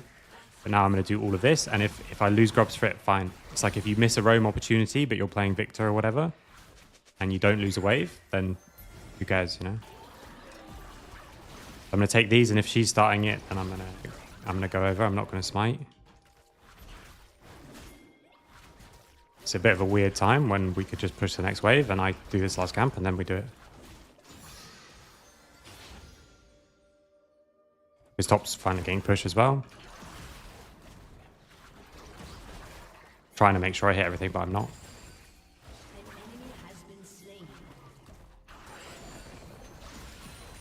So the game is in a mega good spot now with top getting a kill too. I have my item, so I want to kill this and then do an item, and then I can play for the next dragon. But I just basically am always thinking in solo queue that I want to just... I'm not looking for like massive things and big vulnerable. Like, okay, if I can get a gank here, it's insane. It's more like if I just play these farming, then I can, then I'll like always be good. So I'm saving my W in case Rengar comes. Last time he jumped on my dog, so didn't even need to W his jump. But next time I will. I'll just smite the last one. Then I can base for item. And then now I need to think, okay, how do I want to play on this dragon that's coming up in 40 seconds? Because if I go and start clearing, the camps are going to spawn this way because I just did them. But actually what I'm going to do instead is this is maybe silly, but I'm going to just wait around, pick up this scuttle, and then I'm going to base, and then I might do like Wolves Gromp into Dragon. Or, because we're so far ahead, maybe I just play full greedy. Well, let's see. Actually, no. I think I've got time. I think now we're far enough ahead that I don't want to give them option to sort of be doing anything to come back into the game. So I want to just run towards bot. This gank's never going to work. If you clear a ward and then run towards the lane, like that's never going to work. Yeah, that's what I was saying. During the dragon, I thought that's what he was going to do. He should just take my red. Like after we push them away from bot, he should just always take the other side. That's what I would do for sure.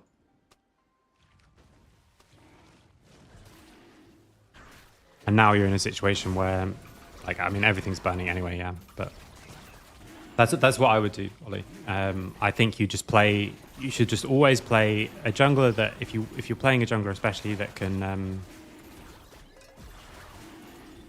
farm up and carry, like Rengar can. Like, yes, you want to be looking for kills, but for example, there, like, unless you know that you can. So here I'm going to clear bot to top still. No, yeah, I'm going to clear bot to top still. There would be an argument for like, okay, what if I reset and then clear the other way? But I don't need. Dragon is 40, so 4 minutes, sorry. Like 5 after I kill it, obviously. Yeah, so I would just say you just play for sure highest chance, and I like the idea of you just string good plays together rather than play for like one massive thing. And that way you'll just always be in a good spot in the game. You should always be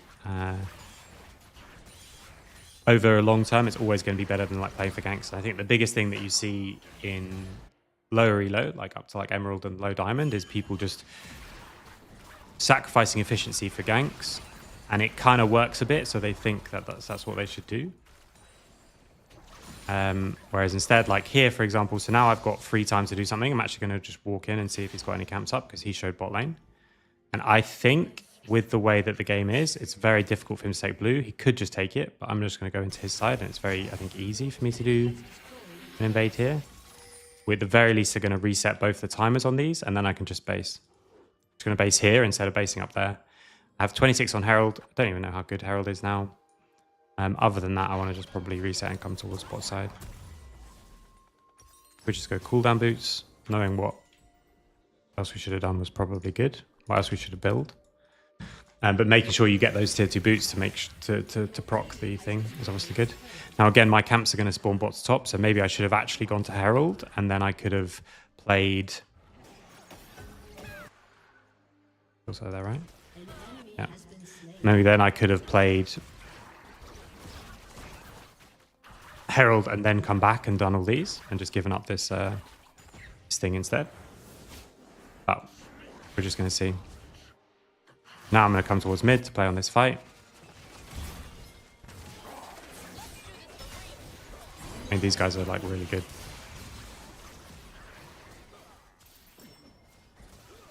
Okay, so now I'm going to go and do the Herald because I'm on this side. And then coming up for that fight is okay because I want to go that way anyway. I think you can solo this a lot easier now, right? But his swipe is bigger. And I have a bigger smite, and he doesn't have a bigger smite yet. So if he does camps and then comes, he probably has to smite. But other than that, I think...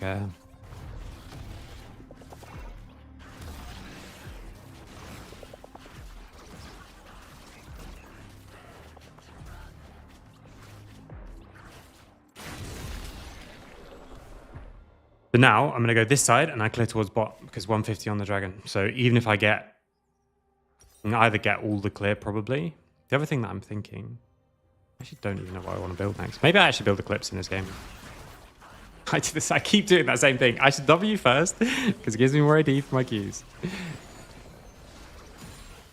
So it's like focusing things in order. No, what I would say is what you want to do, like the plan in the game. I mean, maybe that is that definitely makes sense what you're saying, Ollie. Like, I think you can just have an order of things that you think are like prioritizing. But what I would say is that like always you want to make sure that you're not being too inefficient, too efficient. And you want to make sure that you're thinking about it in the same way as waves. So me doing something rather than taking all these camps that are up now is the equivalent of roaming instead of killing the wave. So dropping a wave to the tower. So if you're Ornn, then maybe you can drop top wave and you go and make a play. And because you have your ult, there's like, there's loads of, like you're more, the ult's also more likely to work, all that kind of thing. This, for example, like I'm not going to try and stop this 1v for potentially 3. I'm instead just going to focus on my farm. So I'm making sure I get the camps. I'm going to smite that one. I'm not sure if that was worth it, but I'm also doing it badly because I'm trying to explain it while I'm doing it. So as always, saying, well, do what I say, don't do what I do. That was almost a tragedy.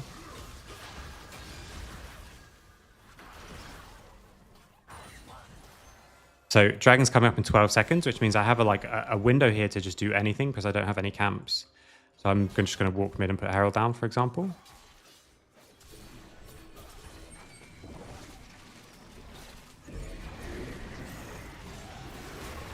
And I'm just going to see what happens. So if I'm doing this and all camps are up, I'm inting, I think. But no camps are up, so I'm just going to do it. So I would say, for sure, just think about your tempo, first case. And then it's stuff you're thinking about, like getting the right person on your team ahead, like where you want to go, like early plans and stuff like that. But the biggest thing that people I see mess up in like this kind of elo, which is not high, like gold, emerald, platinum, that kind of thing, is they just do things that like, okay, if it works, it's okay because you gave up a bunch of minions. It's like giving up a wave for a roam. Like sometimes it works, sometimes it doesn't work. if you do it a bunch, it's never going to be as good as just playing the wave always.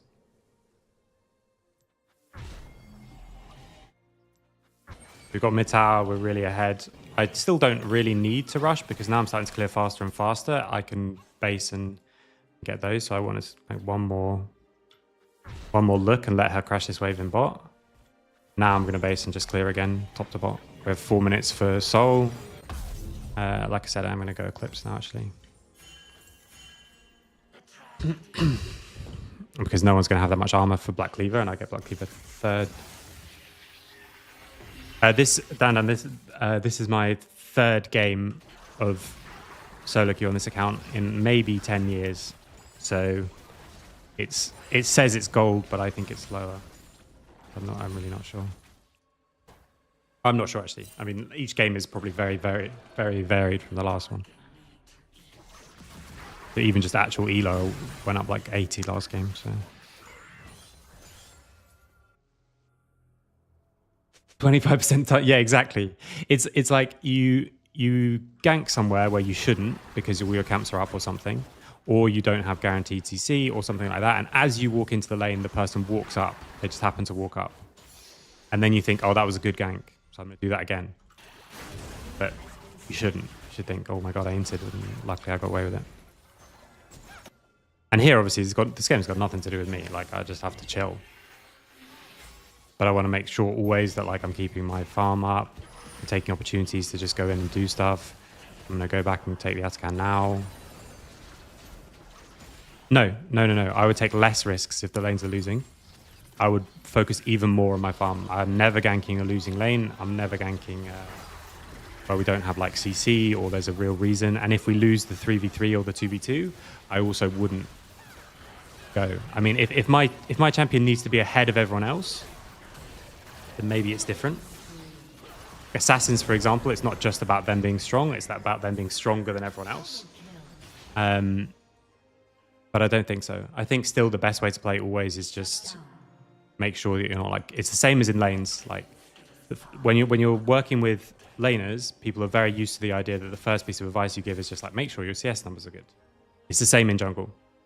Not to make sure your CS numbers are good, because I don't think it's helpful to think about it like that, but to think about the camps as if they're CS. So if I'm doing something where all my camps are up, like a camp not being taken is the same as missing CS. And if it's there for a minute, it's like you miss a couple of CS, and if it's there for 5 minutes, it's like you miss more CS and all that kind of thing. And that's better, of course, for junglers like Neferi or Lilia or obviously Karthus, those kind of people. But you should still do it on Sejuani. It's just on Sejuani, like on Ornn top lane, you can give up a wave to roam, because not only are your roams more likely to be successful because you've got loads of I'm trying to come.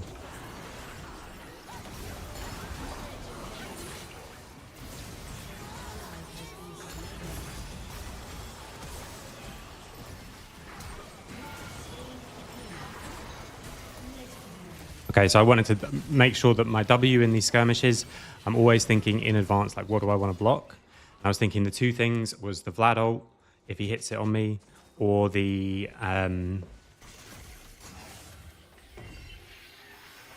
I'm just actually, I don't really need items, so I'm gonna heal by doing the jungle. The Vlad ult or the stun, so I end up just blocking the stun. And obviously the other thing that I'm thinking here is that if ever it starts, it won't, but let's pretend that Draven starts to just fuck around and not be as strong, then I want to make sure that we're still in a position to win the game. That's both from me and from like stacking dragons and stuff. And so there I'm already thinking like, okay, the dragon is up, how am I going to make sure that I can take it in the best way possible, which is to clear everything on the way. So this has been kind of perfect.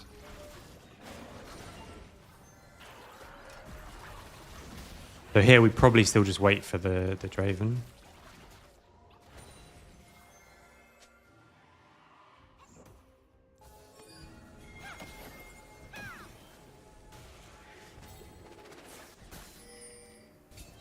Okay, so we got Rengar ult, which is good. Took us down, so... Okay. Didn't even need me. So everyone's doing well, so this is like the turbo easiest jungle game ever. But still, the same thing applies like always.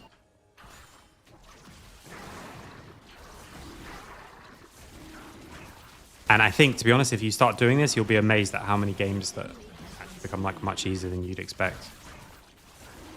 Because you're Viego or whatever, and you're actually strong in the game, no matter if everyone else is. It's like when you first start playing in lanes and realizing that actually we're just farm, and then you're like 0-2, but you have way more farm than everyone else, and you realize actually I'm still fucking strong. It doesn't matter if I'm 0-0 or whatever. I'm stronger than I was when I was playing super hard for kills, and I'm like that every game. It's the same, exact same. It's just because you can't see the minions dying, because it's actually the fact that they're not dying, people don't think about it in the same way in jungle. But of course, like, my team is winning anyway, so if I do more jungle games, I'm going to still say the same thing. I'm just going to go and try and take his camp, for example. I'm going to push this wave in mid as well.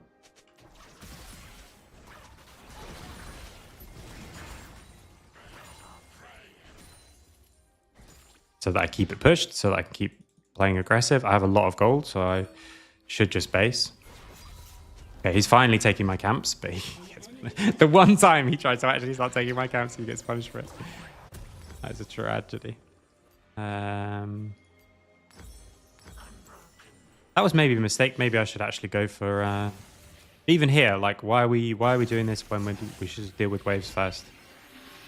So, defend this first. We don't need to rush and play on the other side of the map or anything like that. Like, we wait for the Draven to defend this lane. Then we can do Baron. And I can take this. Like, we shouldn't still do this for no reason. Like, even though we're ahead and it might well work, it's also the best chance for them to come back into the game.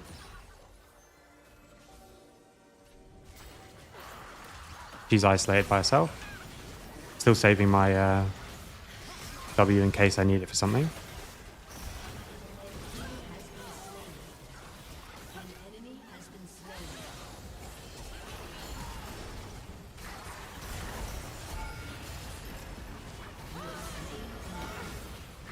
I'm actually going to go back out of the tower rather than the whole way through.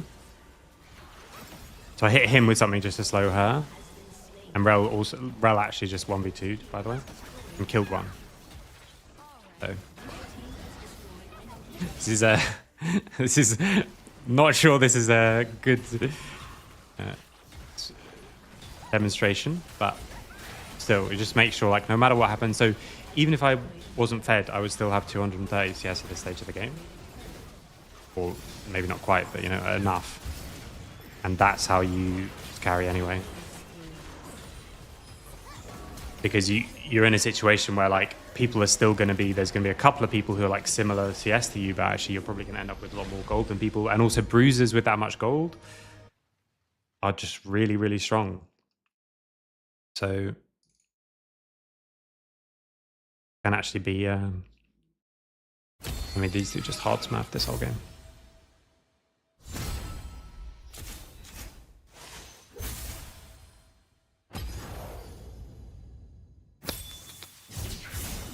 So, I mean, everyone won. But I would still approach it no matter what in the same way. So we'll see. I'll keep mid as top. I want to try this. Nautilus was fun. I want to try more of it.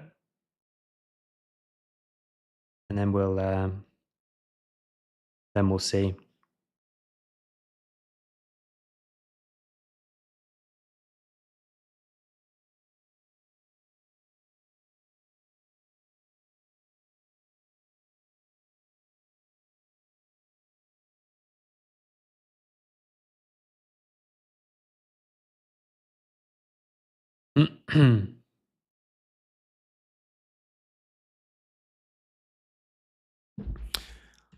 Okay.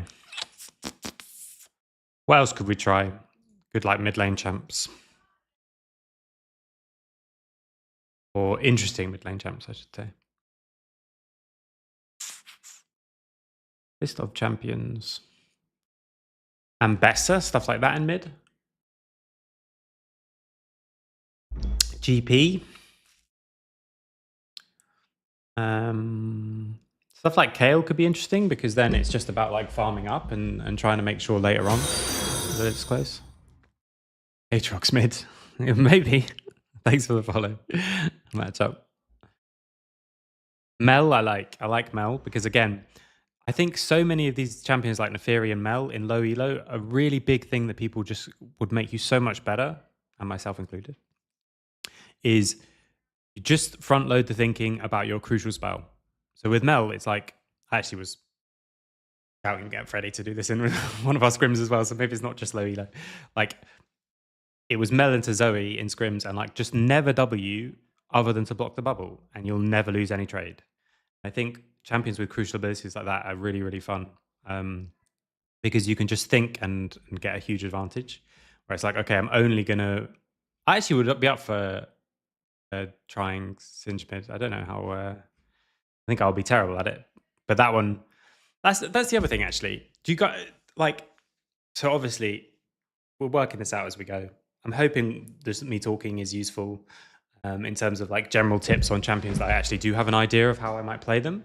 But the other thing is that I could take champions that I don't know at all and see, or champions that we can try and theory craft from champions and see how I would like learn them and adjust them. So I'll do a Singe game and I'll completely int it, and I'll hopefully we'll be able to go through and say, okay, here's maybe what we can do differently. This part should have done this part should have done that, all those kind of things. That could be interesting. Maybe once I actually place. How many games do you need to place? All 3. Or like Yorick mid or Teemo. Someone suggested Teemo before. Dude, up as Neferi next to me. How did your one go? I've got jungle again. I liked the Neferi. We could do another Neferi game in jungle. See what the rest of it is. I really like Lilia. I think it's fun. Strong mental and good macro. New platform for rank games now to share contact with business inquiries. Yeah, the best would be on if you can just reach out on Twitter. On X, which is what's my Twitter? Just John _lol. Like I'll post it here.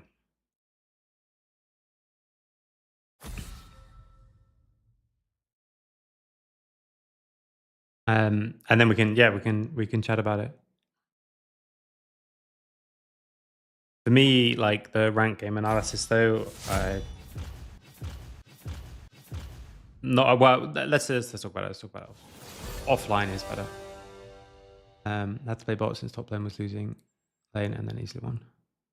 Yeah, good. You went to the place that people are winning rather than the place where people are losing. I wonder how many people are the same people. Like, is this the same Zoe? And is it whoever this is was the same person from last game, who just banned Draven? So I can just pick. Wait. How come I can't swap with this person? They're trying to swap with someone else. So I'll just go Neferi again.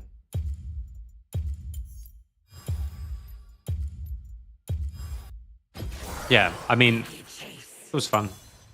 Just chilling. Like I say, I'm going to prefer like champs. Don't know why Nico didn't swap already, by the way, but I think Jana should be quite good into Nico, maybe, no? Maybe it's, I don't know. Pink or purple? Purple, I think, is still the best. Okay, so if I'm ever fighting against Diana, I want to W the ult, the explosion of the ult, unless it's just me. Probably I just want to W the explosion of the ult because I don't trust myself that I'll be able to W the other part. So I could just default W her engage if she QEs as well, I could W that too. With Trist, I wanted the explosion of the bomb. Because yeah, if I can W her ult, it's great. I can't. I don't know if you can. I'm sure Yankos can. I can't. So that's what I'm thinking. Then obviously the bind from Lux, Ornol, those kind of things. So got Lux Diana as well. So I'm definitely getting Mercs this game. Once my things plop in, probably I'm still going to path towards bot. Mostly I'll just path towards bot as a default. Because like I'm not sure that me and Yon win against Ornn and Diana. But we'll see. Yeah, exactly. Vayne is a hard one because stuff like Diana and Tristana, like it's actually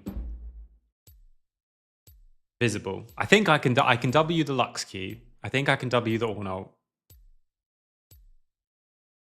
Diana ult, maybe, but definitely the Diana second part of her ult, right? I let myself get pulled by it, and then before the explosion, I just W.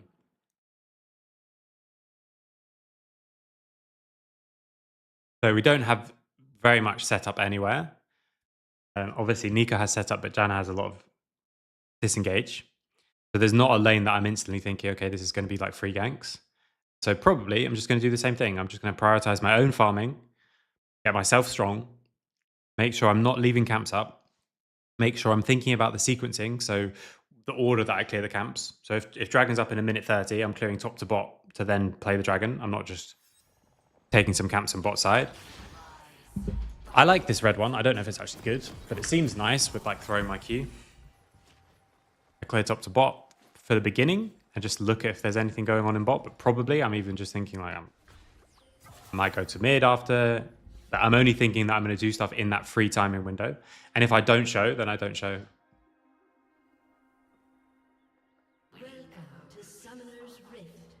Maybe a dumb question. I played in a really low division Prime League team. I was a jungler and don't talk that much. How you want tips? Oh, don't know what we're spamming. Luca, you want tips specifically on communication or in general?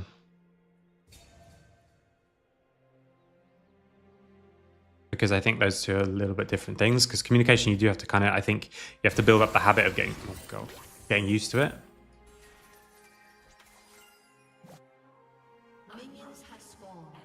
So that's a big one. So for example, if you were just like, I want to talk more and I don't, firstly, to work out, be as clear as possible for yourself of what you want to do and why, and then just practice, honestly. Do this, stream and talk everything through. Maybe I think that's probably a good approach. That's probably something you could try. I mean, whoever watches, like, it doesn't matter. Not about the people watching, but actually about learning to talk, and then you start to build up the habit and get used to it. Because for me, like, it's still hard, but I do talk a lot when I play. If I play, because mostly I'm playing with friends who want me to talk. That's kind of like part of the thing. So in an ideal situation, you should absolutely be looking at lanes a lot more than I am, but I'm focusing I'm not even going to pretend that I'm going to do that. So I'm going to focus my attention a lot more on what I'm saying rather than on the lanes. But what I should do is focus on the lanes, and when I'm walking between camps, I will actually check. But all the time I'm farming, I'm just looking at the map. Yeah, let me know if you mean improve in terms of comms or improve in terms of general stuff. So for comms, I would say, yeah, building up the habits, finding a way to build that habit is good. Just be like, as you're doing anything, you know, if you can talk it through, it's always good. So here I'm going to start doing my W properly. Okay, that fucked it. Okay, was that because Zoe was too close? I did that?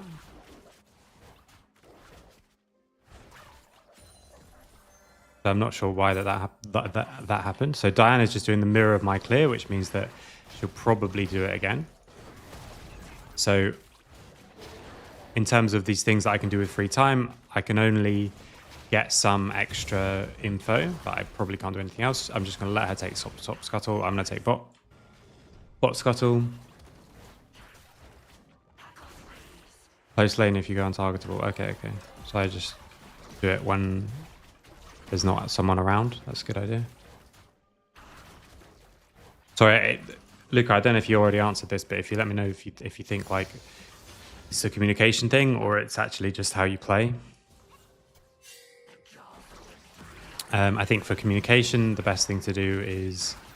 okay, come on. This is really good for us because I've also got... Oh, I don't. Okay, I missed both my Qs and an E when I don't go over the wall. So I probably could not play that worse, I would say. Now I'm running towards bot because I still have free time, but he's going to die. So, direct the game. Okay, yeah. So that for me is not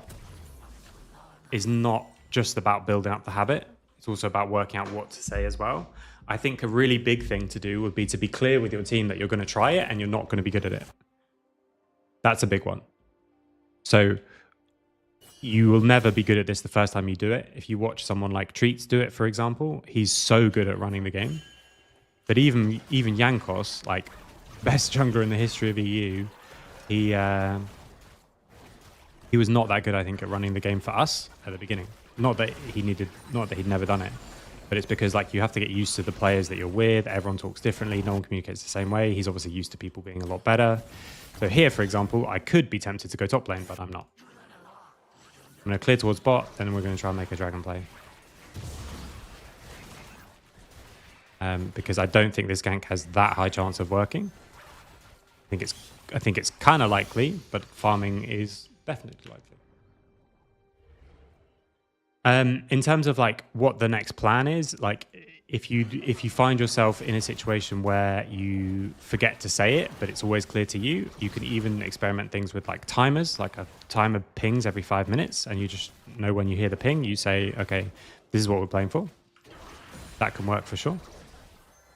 The other thing is that when you're playing in the game, try sometimes where it's just like fully everyone is muted except from you.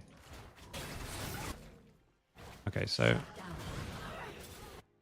I'm gonna run down to bot lane here. Even now, I'm thinking like, should I just finish that camp? I should have.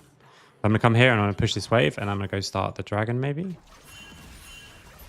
Okay, maybe that was a bad idea to push the wave, especially if she's upset with it. But I think we just push it in and it's still going to bounce. And we just, while it's bouncing, we do the dragon. So I did leave the camp, which is a bit annoying, but I'm probably going to just leave it now.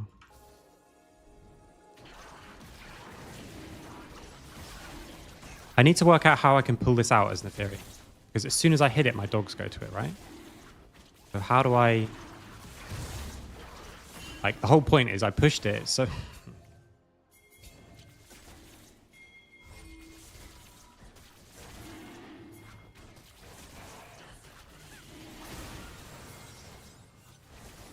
So now I'm not 6 because I didn't.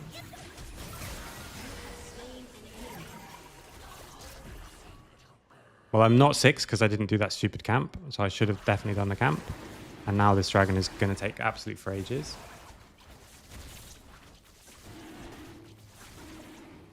Oh, so I hit Q it and then I W and it comes out? I literally don't know. If you have an idea, let me know. If I W, what I'm going to do is when my W is back, I'm going to do that. I'm going to W. It just doesn't come out very much, and then the dogs just jump back. Okay. So we killed this. What I'm actually going to do is right, shit happened. Took way longer than I expected. But we've got it, which is good. I've got 6, which is good. She's ahead in CS, but that's okay. Now I'm going to clear towards top in a slow way, taking all my camps. Okay, so Diana's just shown bot. So I'm actually going to go here and then clear towards top. So I'm not going to be baited by something else. So how do I pull it out with W? Because when I W'd there while I was already fighting it, it only moves a little bit. So I Q it and then I W, and my dog disappears. Oh, we'll find out. So this way I'm going to get my full clear. If she takes grubs, I don't care. I'm not going to be baited to go for them before. If I leave all these camps up and go for them now, it's the equivalent of taking grubs and losing like 2 waves. And I would never do that if I was an AD carry, or like if I was playing a champ that likes mana in likes gold in lane. So I'm not going to do it on the jungle either.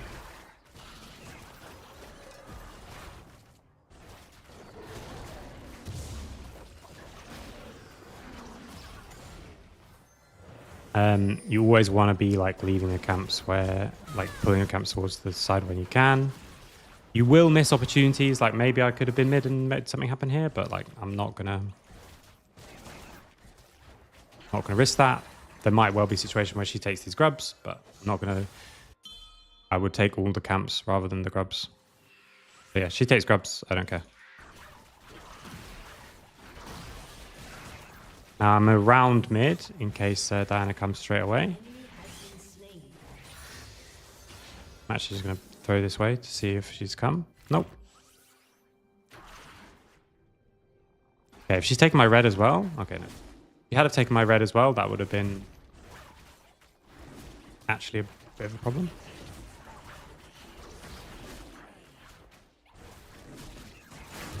So Diana obviously clears really fast as well. And I think because I keep fucking up what I'm doing with my W, she might even clear faster than me. So now I get free time to do something. So this time, the gank top I am going to go for. So he was pushed up last time, but all my camps were up the other way. Didn't go for it. This time he's pushed up and all my camps are this way.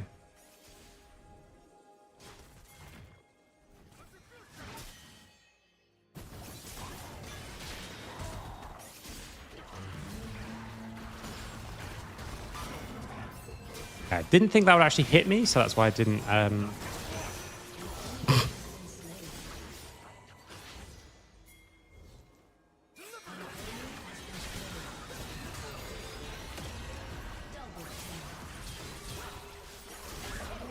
Okay, so that's exactly what we said, right? Beforehand. I didn't have to think, what am I going to do in this situation? I just knew I'm not going to try and ult her ult because I'm old and slow. I'm going to just drop a little cheeky pink here. I'm just going to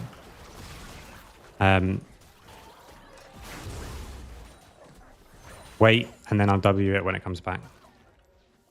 Now I'm going to reset. I could wait a little bit more and start planning to get my camps to the other side. What the fuck was that? I just saw something. I don't know what it is. I am going to get Black Cleaver earlier this time. So I can wait and then sequence my camps the other way. 130 is a bit just annoying with the timing in general. But actually, I'm not going to do that. I'm going to do... Okay, I'm going to do these. I'm going to leave Krugs. This might not be the best thing to do, by the way. I'm going to take Raptors, then these, then this, and then hopefully these two. Still going to have my ult back for the dragon, which is good. She can take Scuttle if she's there first, and she'll just give up some like other camps to take it. So I want them to know that I'm pathing that way. Make sure I'm not like obviously using smite or anything. Janna is top, so should be completely free. I also have my one upgraded smite, so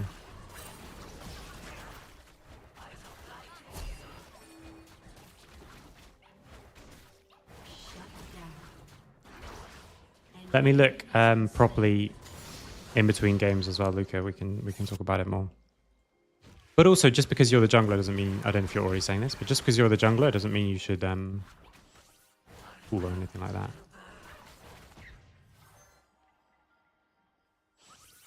Okay, so I'm thinking about, like, what if we go in here and try and get a little bit of a chunk on the Diana? Or at the very least, I'm just going to fuck around with her and wait for Nico to come. Oh, I missed again. Oh, she missed too. Now we really have to commit for this.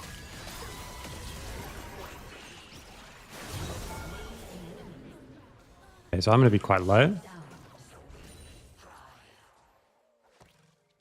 But I'm just going to pot up and try and take this anyway.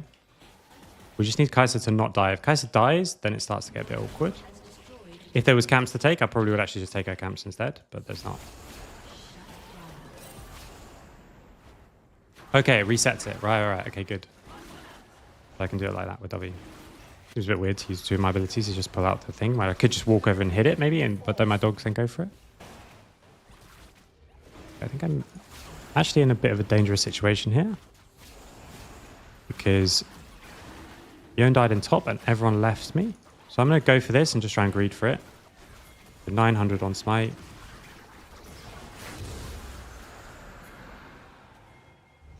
Now I'm going to chase her because what I actually want is the camp.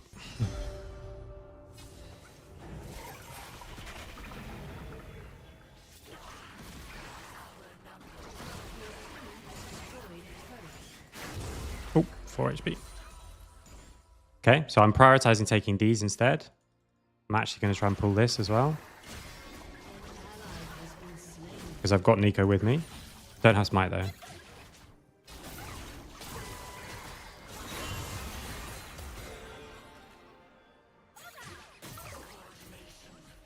Probably shouldn't have really even tried that.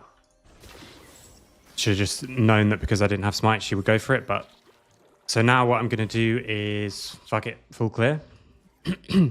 Because I'm still strong and we're in a good spot. Okay, I missed my abilities. So I'm going to full clear towards top side. My danger here is that this herald is coming up and I'm going to have loads of gold. So actually what's going to happen is she's going to take the herald. I'm going to take all the camps. And I don't care. So we just let it because we have loads of camps. Like, it's not that important. The game's not. We don't need to take everything all at once. We can take... She's going to take that. I'm going to take all the camps. And even the scuttle.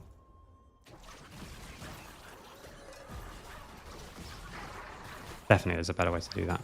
I think I should... I don't know if I just W at the beginning or what. Like, I'm just not going to... So even if they keep trying, I'm just not going to go. If it's still up when we get there, great. If not, guys... If we can chase her away from it while not giving up anything, that's really good. Now, once I start to clear more of my camps, I might start coming to it.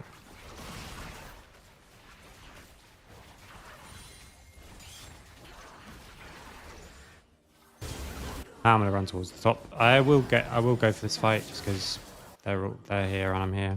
I've gone this way anyway. Sweeping. I'm going to get the movement speed. Okay, that was really bad. I was just about to say I need to make sure that my ult doesn't get interrupted by something stupid. And now I need to W that as well. Okay, so I played that horribly. I think we should kill them all there. If I just play that better.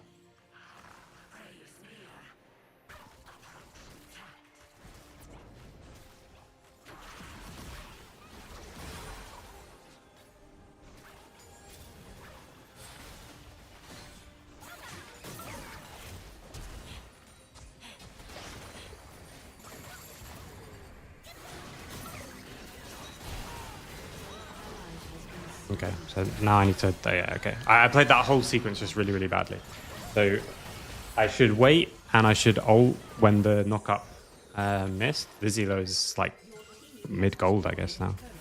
I also have loads of gold, which I should have probably found a way to spend. So I maybe should have just not been baited by the whole situation. Zoe's going to clean up things on the back end, so it's good. But I think that would have worked if I was just good. So, wasted my ult. Not only wasted it, but started channeling it before I even... So now what I'm thinking is I'm taking this, then I'm going to sequence top to bot. These camps will be up again and we can play for the dragon. So that's why it's different to do it. I could have just kept clearing, but I think we come top and I just play that properly. We kill 3 of them. And then I missed just every Q. Basically. So that's a problem.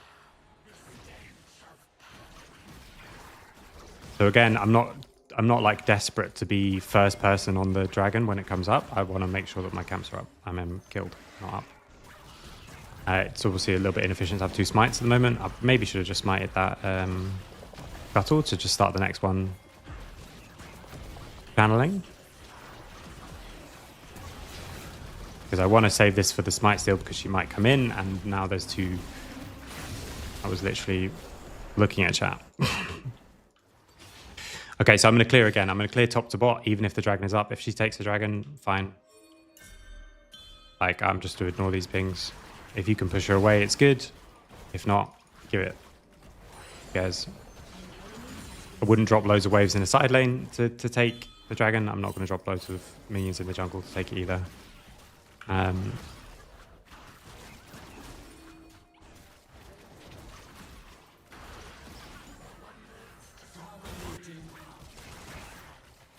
We also will also get there very quickly, so it's just about like what timer are you playing on. So what everyone wants to do is play on their own timer because they don't even think about it. Their default is to play on their own timer, and you just need to make sure that you know when you should sacrifice what you want to do and when not.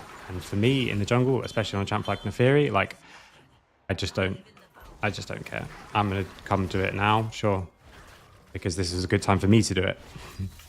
When it was a good time for you to do it, I didn't really care. And now I'm going to take this, and probably actually I want to take red first, but I'm going to take this now because they're on it. You always want to do the objective like closest to the enemy base first and come back out. So I really wanted to take red and then go back out and take dragon, but costs the red, whatever. So now it is going to become a smite fight for the red. I think she got it, yeah. Oh my god, I've missed.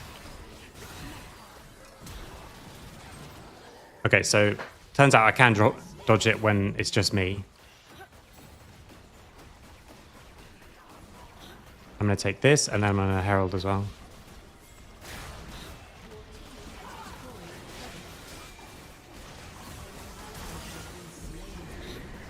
Oh, I really want to... Wait, what the fuck? Okay, it's a bit different.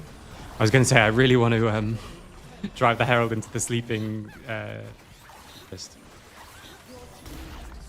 So I'm going to go out and take camps. I'm not going to...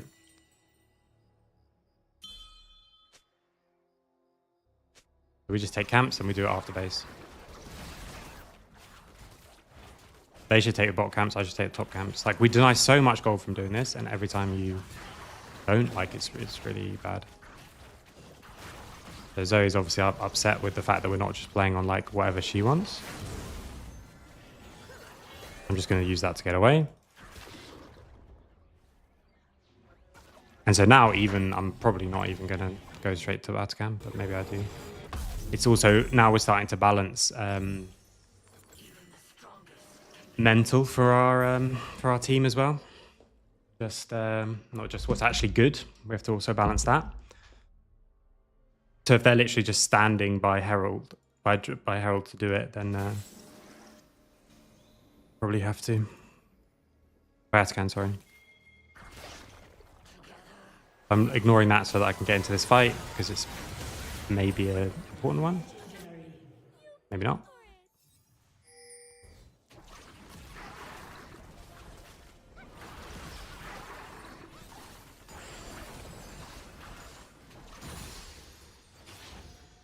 Now I'm going to do it. I think I maybe solo it with the dogs, but...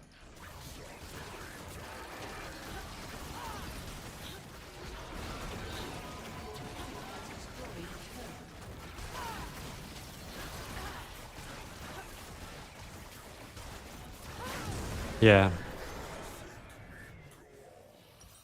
So like I'm prioritizing taking her camps over my camps, obviously. They're all down. I'm not saying I'm doing that now. But other than that, like at some point I will base and just take camps. And you're going to have people ping you a lot when you do this. That's fine. Don't worry about it. Shit happens.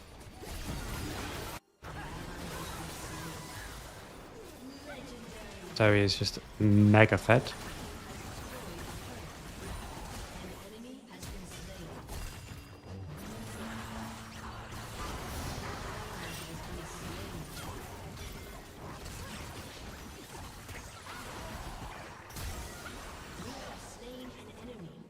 Probably should have just ended the game, but I think we can still do it.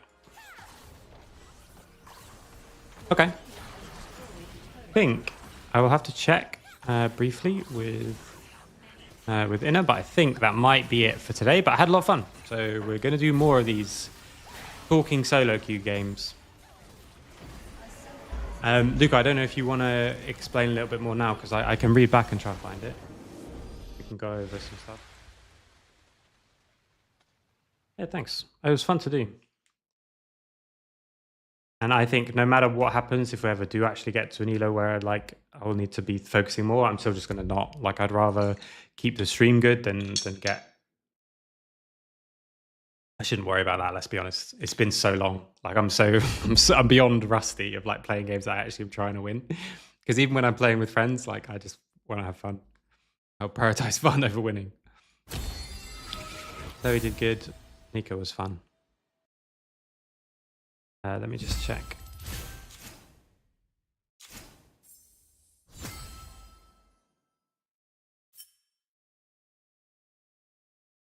Okay, I will be right back. Just a couple of minutes. Okay, I realized I was going to finish explaining, and then I switched to my be right back where I can't finish explaining. I just want to check what's happening with our plan for the day, and then I'll see if I do one more or if we just call it there. But even if we call it there, Luca, if you want to drop what you were saying, we can do that first. So I'll be back no matter what, but either in a couple of minutes, either for just a couple of minutes or for a lot longer, about another game. All right, be right back, guys.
Okay, so I'm going to do one more, and then we will be done.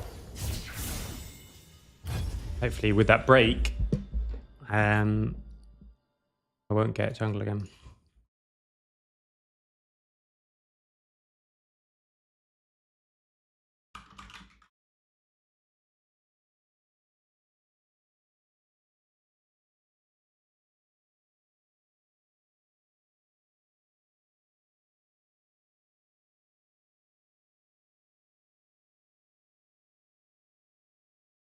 As you and Scott said, we didn't share the same vibe. It doesn't fit. They had a relative talking jungle before me. Yeah, I mean, I would firstly just be like, if everyone can be open about it, it's always going to be better. So saying, right, it's not something I'm used to doing. So if you guys want to commit to like working on it, then let's do it. If not, we'll just have to find a different way as a team to get the information that's needed. And then if it is just a case of you knowing what you want and knowing what you would say, but just not being in the habit of saying it, then I think it's about building that actual habit. So finding a time to just talk through your game and just talk through it. It doesn't matter if anyone's listening, just talk. And getting used to doing that. So my hope would be, for example, if I start doing this, I'll start getting used to it as well. And the difference with me is that because I'm prioritizing the talking than the play, what will happen, the more used to it I get, hopefully the better the play becomes rather than the better the talking. But for you, it'll probably be the reverse, right? Like you'll be prioritizing the play as you should. And so getting used to just explaining your thinking, why you're going where you're going. I think it's very useful to define what people actually want specifically. So do they want to just know like what's the next objective that you want to play for? Do they want to know like how you want the game to go? Like all those kind of things. I think that conversation is worth having as well. And then just working it out together. I think what you need to kill instantly is this idea that there's like a good thing or like a right way to do this. Because that's definitely not Definitely not the case. So whatever they had before isn't good, and whatever you're doing now isn't bad. It's just, okay, what's the best thing for us?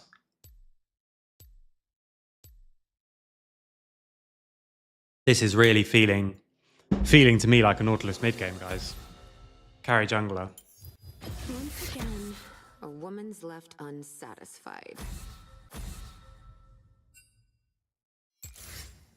Maybe I shouldn't have said that. Starting saying it early. Now he's like, oh, now I need to take Naught. I could also take like Pantheon or something mid. I actually think stuff like Neferi, by the way, would be quite good in lane. Or play AP.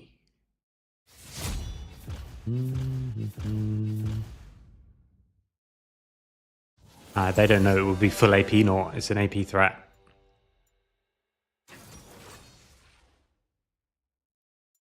I can also take Silas if it's super late on. So already Naught is looking good for jumping on those kind of people. I could try the Singed. Or I could try an actual carry like Vladimir or something like that. Well, we'll still be doing scrims, but I am going to start doing some morning streams as well. And they might be Soloq ones, there might be like review ones, all that kind of stuff.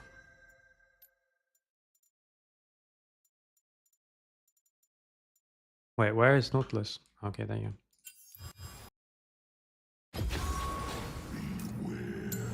I think probably I'll do my same thing, but we'll see.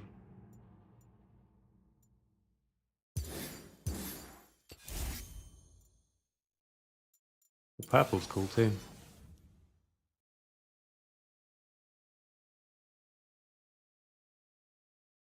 Yeah. Well, the other thing you can do is watch and just talk yourself. Okay. If it's Varus mid, I'm chilling. And I go Aftershock.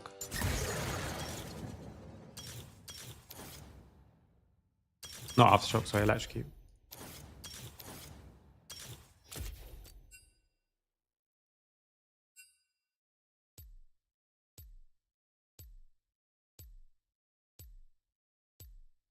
We're chilling.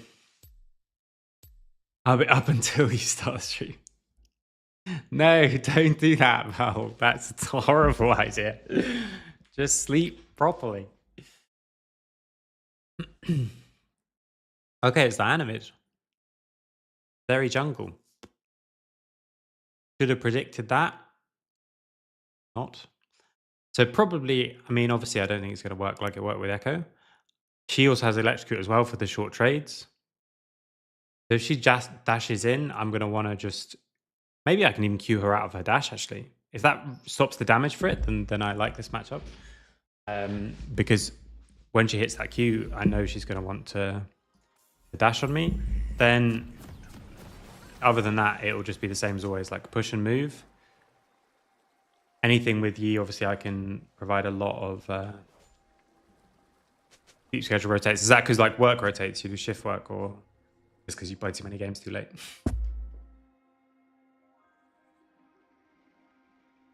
Yeah, I guess we should have seen it was Zeri Lulu 1-2 for Zeri Jungle.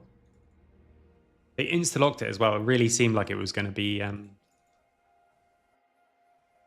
seconds until minions spawn.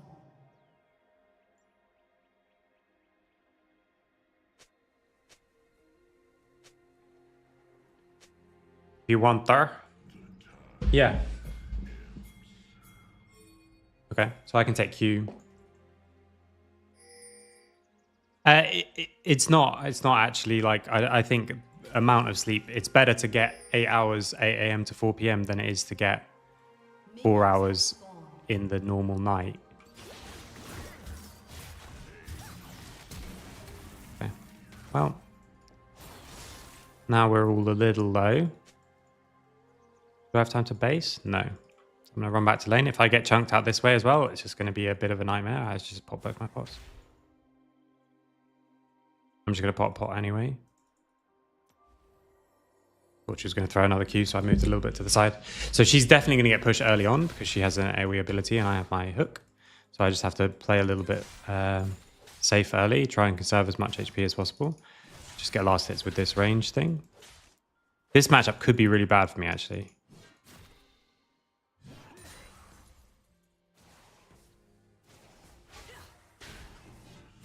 Okay, and also when I'm this level, apparently I don't have enough to one-shot them under tower, which is a bit annoying. I think I might even take W rank too.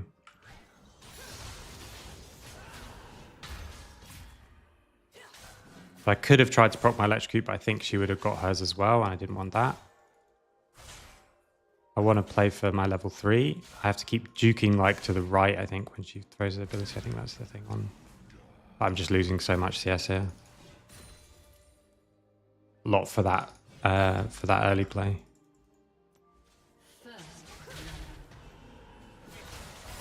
Okay, so that's really bad. We recovered it on the back end.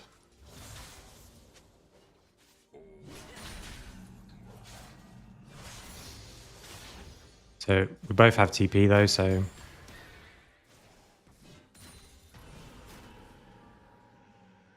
might have to just TP back soon as well. So not the matchup that I was hoping for with Varus, but I want her to throw her Q, but I don't know if I can walk. So I'm trying to walk in and out of range so that she's tempted to do it, but she's holding it better than I would like.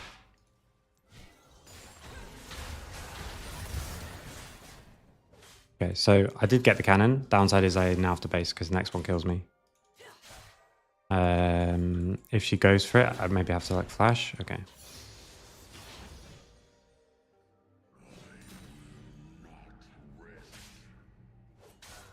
I think probably I should have just based already. Okay, I don't know the range on that. Should have just based already, so I'm just getting a bit bullied here. We found a flaw in the system. A flaw in the Nautilus mid system.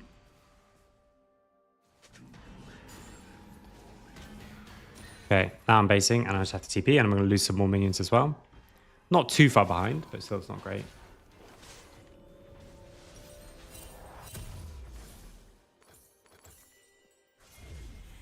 I'm going to drop some of this wave as well. She's going to be up in XP too. Yeah, I dropped 2 million minions from that wave in XP. So I'm going to hard shove the next wave and hopefully at least make her try and TP back. If not, I'm going to try and find a time to get to bot lane as well. Okay, there you go, she TP'd. If I'd have been able to wait for the cannon minion, it would have been better, but I was not.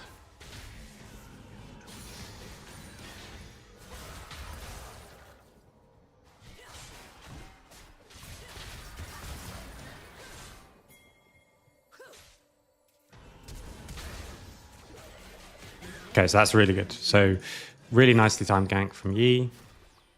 I have a load of setup. She's used teleport as well, so she's an absolute in hell. I tried to save that cannon so that I only get the XP from it. She also traded flash as well. That's just an annoying thing that you have to know against Nautilus, that if he's autoing you and you flash, like it doesn't matter. You'll get hit.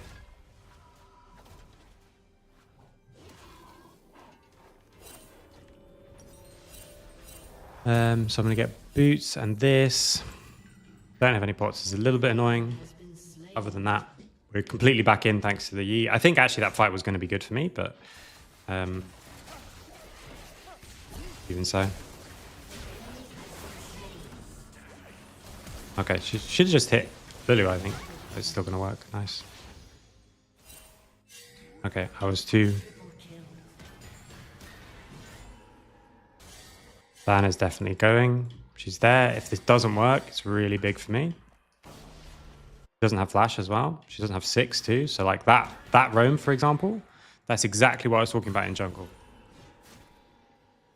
It's so tempting to go for shit like that.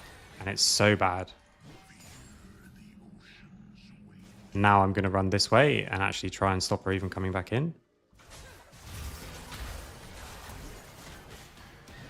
Now she's half HP as well.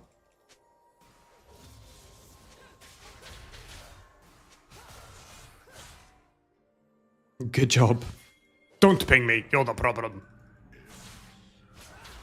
I want to bait her to go for me, but the problem is that it might cost me too much to bait, like, because if she just starts poking me down and I don't have...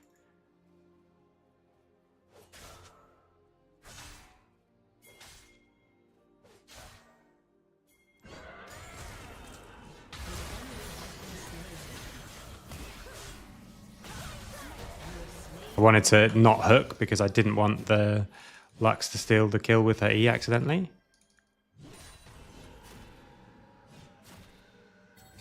Seems to be really low mana as well. Like, I think maybe in lanes where you're struggling, you do need a tier as well, and that's where this starts to be a bit more difficult. This whole situation.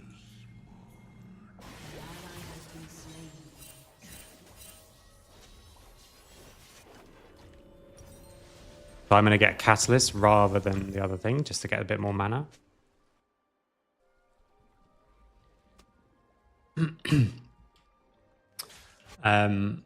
Recently I played Ken and want to help bot, so we do Drake after, just about too slow to get in range of Melt and Logan. I think it's Nautilus. Yeah. I mean, it's always like these moves are like always, you need to think about like when to do them and stuff like that.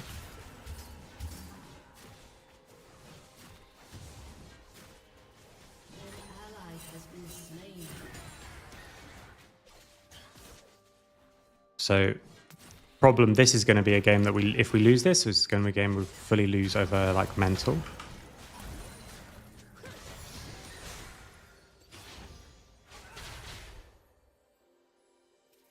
Didn't get the snare. I took the tower shot as well. Okay, so that tower shot was really bad as well, obviously. But I wanted to get the snare to get another thing. Yeah, I did do Symbiotic before, but with the nerf, I wanted to see like if I can do them without, and maybe I need to in a matchup like this. I just need to do Symbiotics and just get back to base more. An ally has been slain. An ally has been slain. Yeah, so the fact that we're dying around bot when we have weak mental in bot lane, that's going to be something that's an issue. I think again, like I'm not worried about slowing my rover that much. So now I want to start playing more aggressively on mid lane, but because I took that really bad trade, I can't. So I want to just push up and fight her and.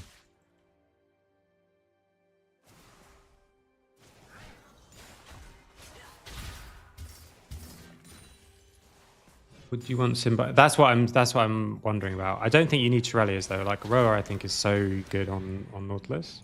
You do need more mana than on Cho.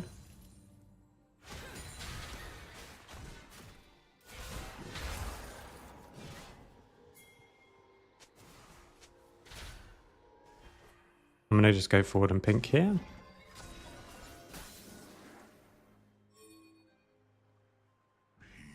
Like now I just kill her, I think.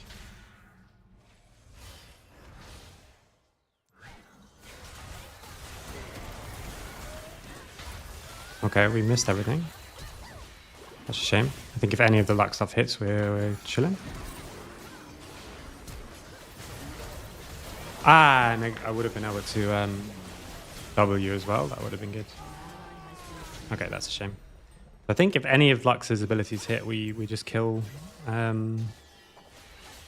We kill them both, but well, I think I just TP back in 10 seconds.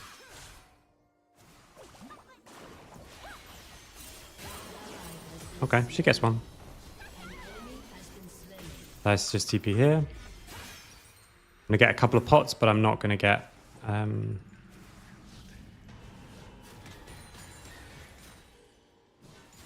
Anything else? I'm gonna try and get on this push if I can get to bot lane. It's good.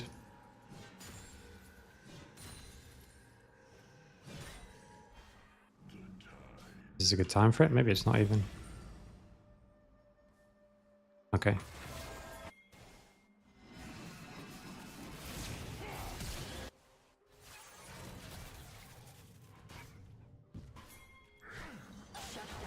Okay, well that's massive for me.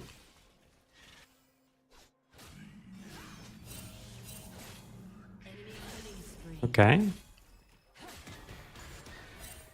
Why is the grub gone the whole way?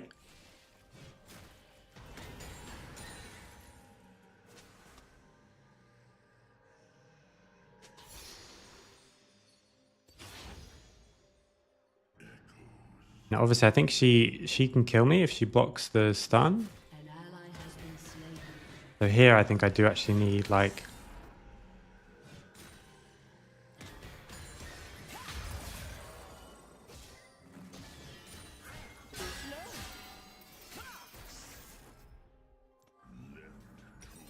Now I can but back and get Roa at some point. I do chunk her as well, though. She never thinks that I will, but she won't think that I will. She never thinks that I will. Okay, Zeri is coming too. An ally has been slain. An enemy has been slain.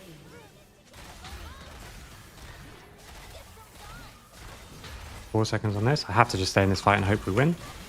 Okay, we got her.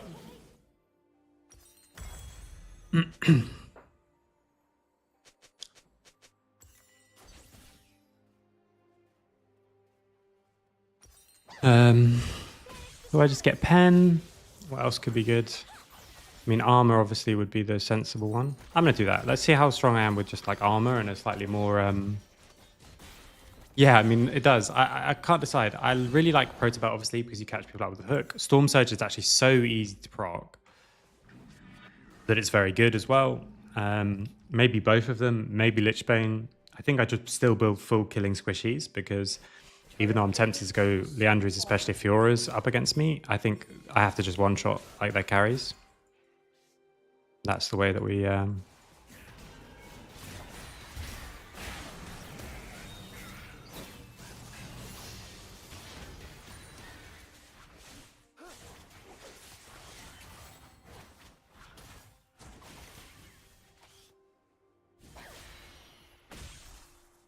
I'm going to walk up here to try and just take this instantly. Okay, I need to know like the break points of like when I kill the wave and shit like that. Probably shouldn't go for this, but I'm just tempted to see a little burst. Okay, yeah, so I died for that. Again, if we could hit something, we would kill her, but that was a silly one. I wanted to just see how much damage I would do. I didn't have ult as well, so if I have ult, I don't think I just one-shot it, so... That would have been great.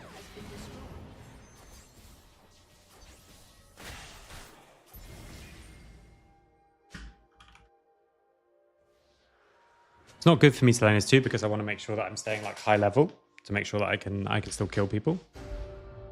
But they don't want to lane together, so like this is the best, maybe the best case, just if you include mental. Then I want to get Storm Surge, Protobelt, and after that maybe Lichbane, but I think you'll see in the later stages of the game, I'm really just looking for like combo, not even auto. Enemy rampage.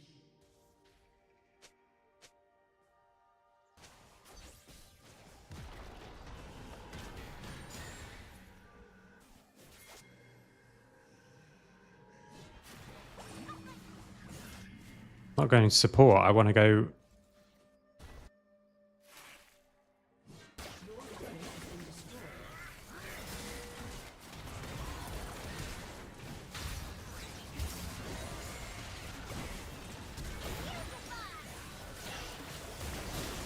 I mean, if we could actually kill one, would be great. Okay, nice, we get both.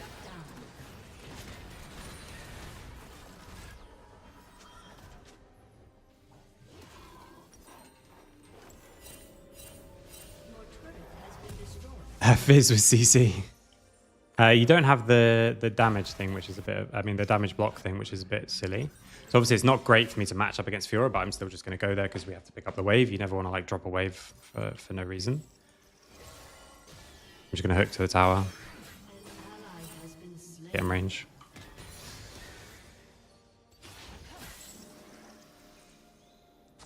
I'll push the next wave as well.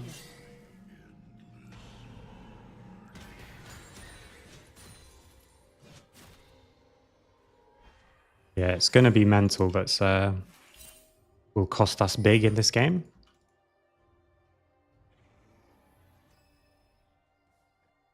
You have a Master Yi and a Jinx though, so could just take his camp, but he's Master Yi, so we'll let him have it. If I can get to the point where I one-shot people, it's going to be really good. Like I said to the team, the fact that it was like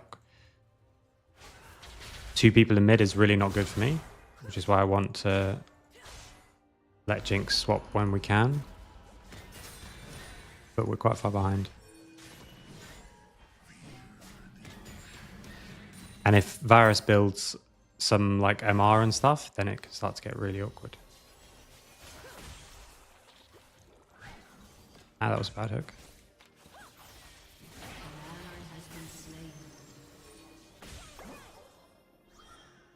See, with the Lulu, I'm not sure we kill, and I want to just get out with Varus coming this way.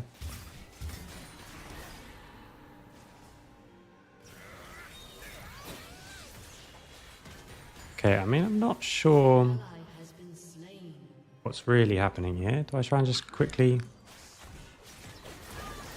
No, okay. No, I'm minting as well. I was trying to just quickly get 1 kill, but I forgot obviously Varus has ult, so... I think this is not lost, but it is lost because it's lost in everyone's head. So that obviously is going to happen a lot in solo queue, and will happen, of course, with...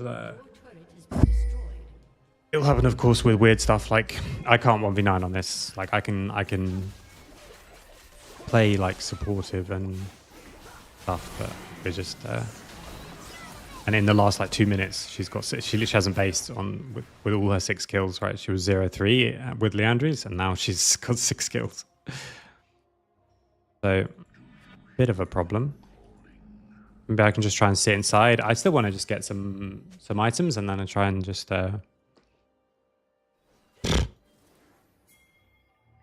Like now is actually a good time to fight because she is on he's on a shutdown. But she isn't on a shutdown amount of items. So I really want to get this and not especially have Lux steal it. But she hasn't based on all her gold, right? So she's being considered by the game as if she's really strong, but she's not. Like, I think I actually beat her 1v1. Just sort of like last little bit of damage, which is going to be annoying in these kind of matchups. So Storm Surge obviously helps with that as well. Having my ult would also have helped with that. I'm just going to cheese 1 more wave and then base, because otherwise Fiora just kills me.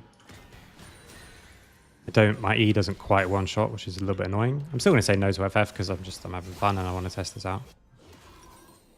So I'm going to get Storm Surge and I'm going to get Proto Belt, and it's just we see what we've got. If I can hook Lulu, I one shot, but if I hook Varus, I don't think I actually do, which is a bit of a problem. I think she knows that too, which is a little bit problematic.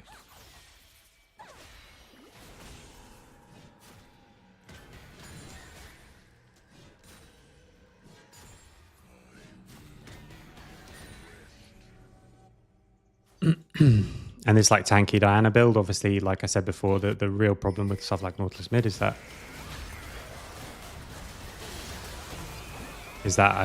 I can only kill squishies. So the fact that their mid laner is not a squishy is a problem. That combo was not right, considering I was very much focused on something else.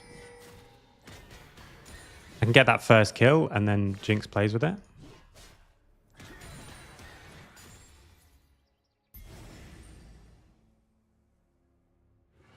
I don't really care about them taking that dragon, right? Like, Soul obviously is going to be a problem, but... Yeah. Should have just made a decision there. Either decision would be better. Either I just go or I base, and I kind of did neither.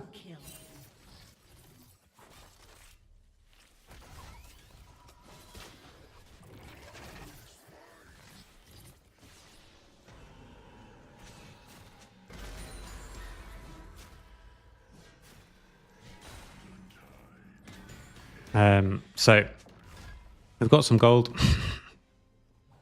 Yes, Lux, you fucked up. I think I probably don't get a Medjai's, even though on like a mage or something I would, but like I have to jump in, so. Now I get Proto Belt. Then I just get some other, like, I just basically really want to one-shot. So, I mean, maybe Lichbane is actually really smart, actually. Maybe I could get it instead of Proto Belt.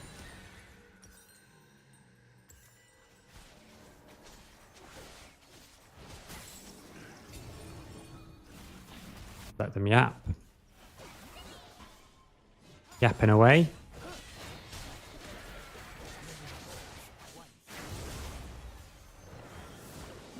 Got no tower here, so if they go too far, then I do want to go for them, but if not. Varus no R is big.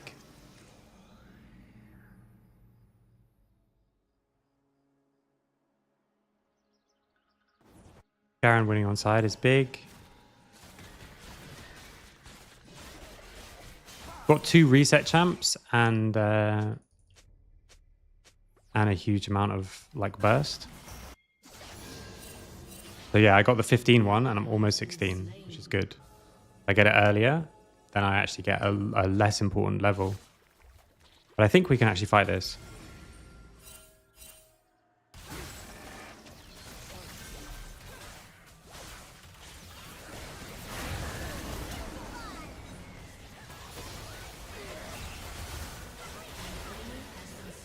Two seconds on hook again.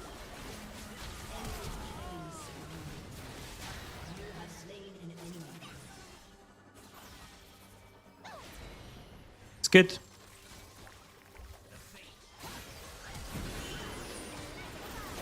Okay, now we don't have, now we have no damage, and that's the problem. Okay. We can team fight well when we all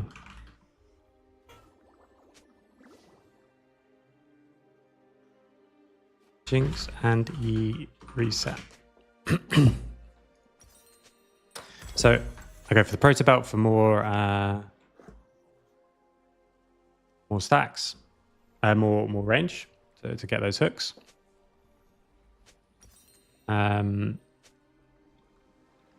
What I really want is a AP version of the shielding item.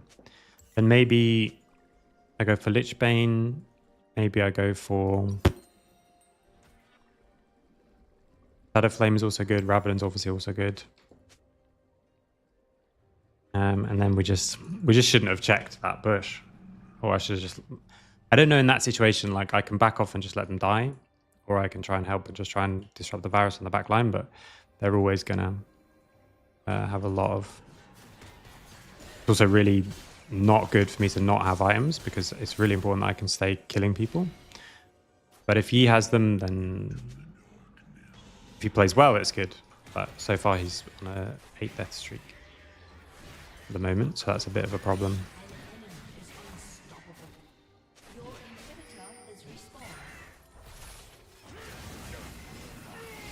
Big.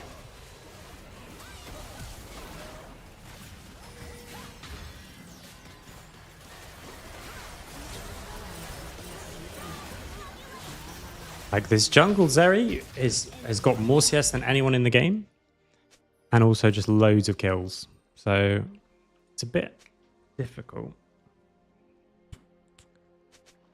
And again, I think really if I was just desperate to climb in these kind of games, you just play like a scaling mage mid lane and I could just kill everyone.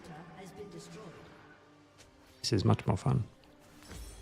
I think in this game as well, I don't know. There must have been something that I could do to make it so that they didn't just like tilt. Lose the game from tilt, which we 100% we only lose this game because of like Lux and Jinx's like attitude to it. So it's always hard to know what to do, right? Soloq. And I think, you know, again, if we talk about maybe that's what I should actually do. Maybe I shouldn't maybe I shouldn't play stuff that's like funny and weird. Maybe I should play stuff that like I think is good for climbing in solo queue, and we can like do the climb together. So that's then jungle, that's stuff that like does farm well and then can carry in later stages of the game, Neferi, Viego, Zin, all those kind of stuff. And in mid lane, it wouldn't be stuff like Nautilus. I don't know. What do you guys prefer? I mean, like the people who are here, obviously, and we're not going to commit to one thing. But would you prefer to see like weird stuff that we can try and make work? Find ways to make it work? Like I will probably keep playing Nautilus mid if it's a good situation for it anyway. Or is it like, look, Victor, Way, those kind of things, or even like Xerath and stuff, just like more traditional carries, or Anivia, more traditional carries, hopefully in the right spots for them. So that's actually what I'd recommend to people who are playing mid lane and you wanted to climb. I do Azir and show it to Freddy. I'll need some practice on Azir before I show it to Freddy, that's for sure.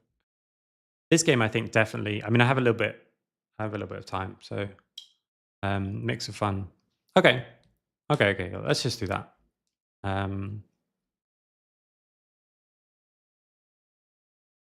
Have a little bit of time so we can go through some stuff from that game, which I definitely should have done differently. Okay, so some fun stuff, some serious stuff. I'll probably stick to mid jungle for now because I think it's the ones that I can. No, I could just do Phil as well. We'll see. Okay, so firstly, this invade, like Lux misbind, I think we would kill if we just throw Lux Q. But it ends up losing a lot in the mid lane anyway, so I think we did it too late. You have to just Q straight away. I don't know why he waited.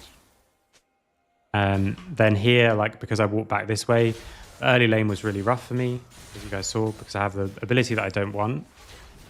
And if I think in this matchup I have to be there and have to start E, because then when she Qs an IE, then I think we start trading equally in terms of both push and damage.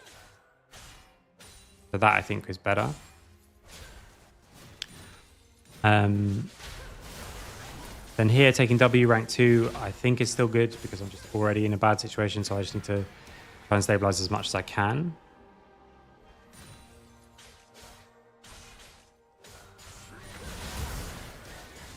Absolutely don't know if it's worth it for that cannon. Probably it's not.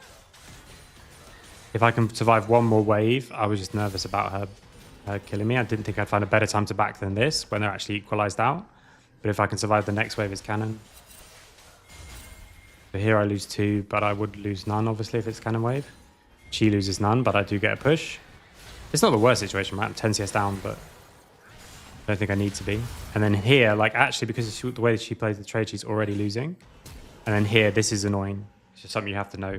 I don't know why you would know it unless you're a bot laner.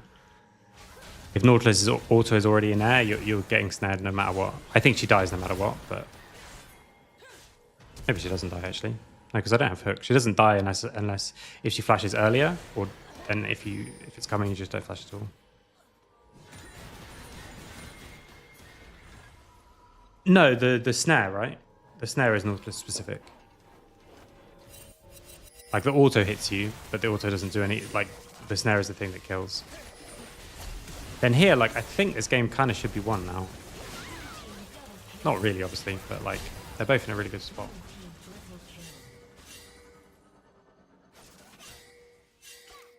Yeah, but the Nautilus passive has like this massive long thing, so it's the one that it happens the most with. Whereas a lot of other, or like TF stun card, for example. And then she's just should never roam here. Sure, like you can actually, I guess, do sort of flip the game. And here I just want to stop her getting to lane. I probably could have even ulted her and then just based in the bush and just chunk her as much as possible. But we do end up killing her again here with the Lux. But here they're already tilted. Yeah, I didn't want to Q first because I didn't want the explosion to take the kill.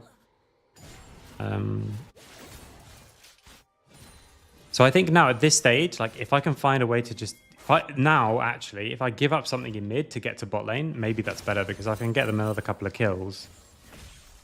And maybe we're in a different situation. Definitely can't do it here, obviously.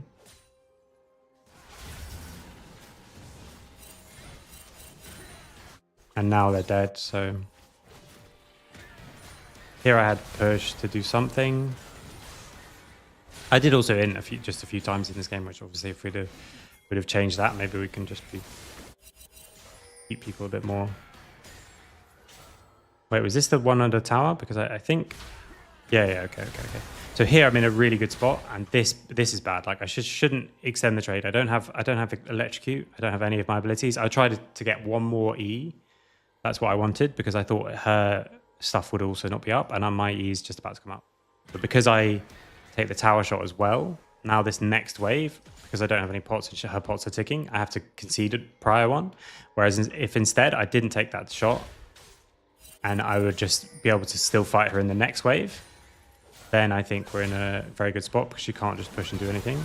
But again, there's no time where bot lane is not dead for me to move.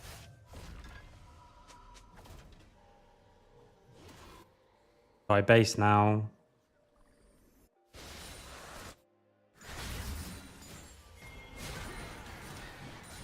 And then this is the one where that I think shouldn't show because I have to take that trade, I think. And this one, I'm pretty sure we just kill them both if we get anything from Lux. So here I still think, oh, this is great. We kill them both instead. Knock them both up. It's almost dead. She throws no abilities so far. I mean, if she'd have just ult, like it's 200 HP. If she'd have just ulted on my ult, then we just kill her. Right. We just one-shot one. She doesn't do any damage to me, and then I can get out. But as soon as she misses everything, I have to just flash away. And then with Fiora coming in, now my W is so nearly back up. So this is bad, but I think I have to do that. I can't play. You can't play as if everyone's going to miss everything, especially when I've got CC. You know, if you'd have thrown anything on the CC that I had, we would have got a double kill. So I think you have to keep playing like that. Because over 100 games playing like that is always going to be better.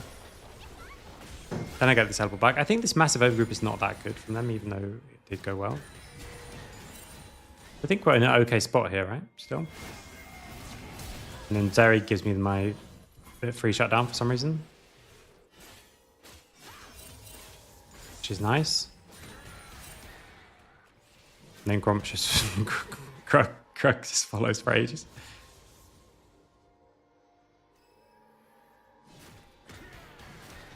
When I'm in this spot, actually, like with the AP, I do think actually this matchup is fine for Nautilus. Hooking was just to sort of test if she would do it quick enough. Here now, like, this is... He was 1-0 and Jinx was 3-1, right? And then the whole game, like, then they became 1-8 and 3-6 or something before they even got any more kills. So I wanted to make sure I'm hitting my ult on Zeri.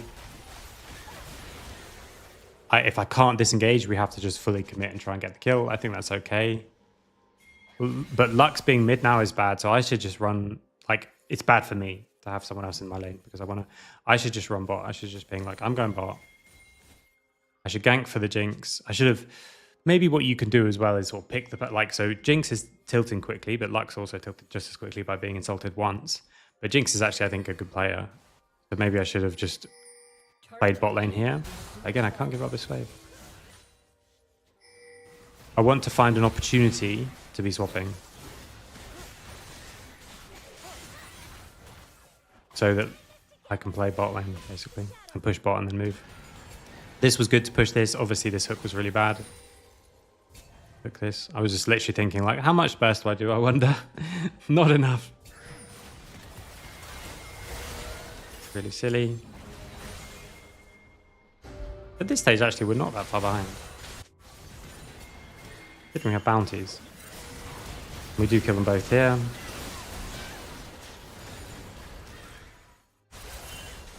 Then Jinx should probably run mid and I should run bot. Okay. I think there's still many things that could have been done in this game, but not super interesting, I think, to go through the whole thing like this. So, well, thanks for watching. That was a lot more fun than I was expecting, and hopefully it was more interesting to watch than it could have been as well. So we're going to keep doing stuff like that. I'll do a proper stream schedule later today, but we'll have a few of these streams spliced in as well. Normally it'll be the morning ones, or on days where we're not scrimming, it'll be afternoon, and I'll need to just decide, do I do some solo queue or do I do some review? And maybe I do both. Maybe do a couple of games of solo queue and then review, while I still find League fun. But yeah, thanks everyone for watching, and I will see you tomorrow. We have my calendar. Tomorrow we have scrims. I can't do anything in the morning. So tomorrow 12:45 for scrims versus GK. So good opposition. Great. And then I will see you then. So 12:45 tomorrow.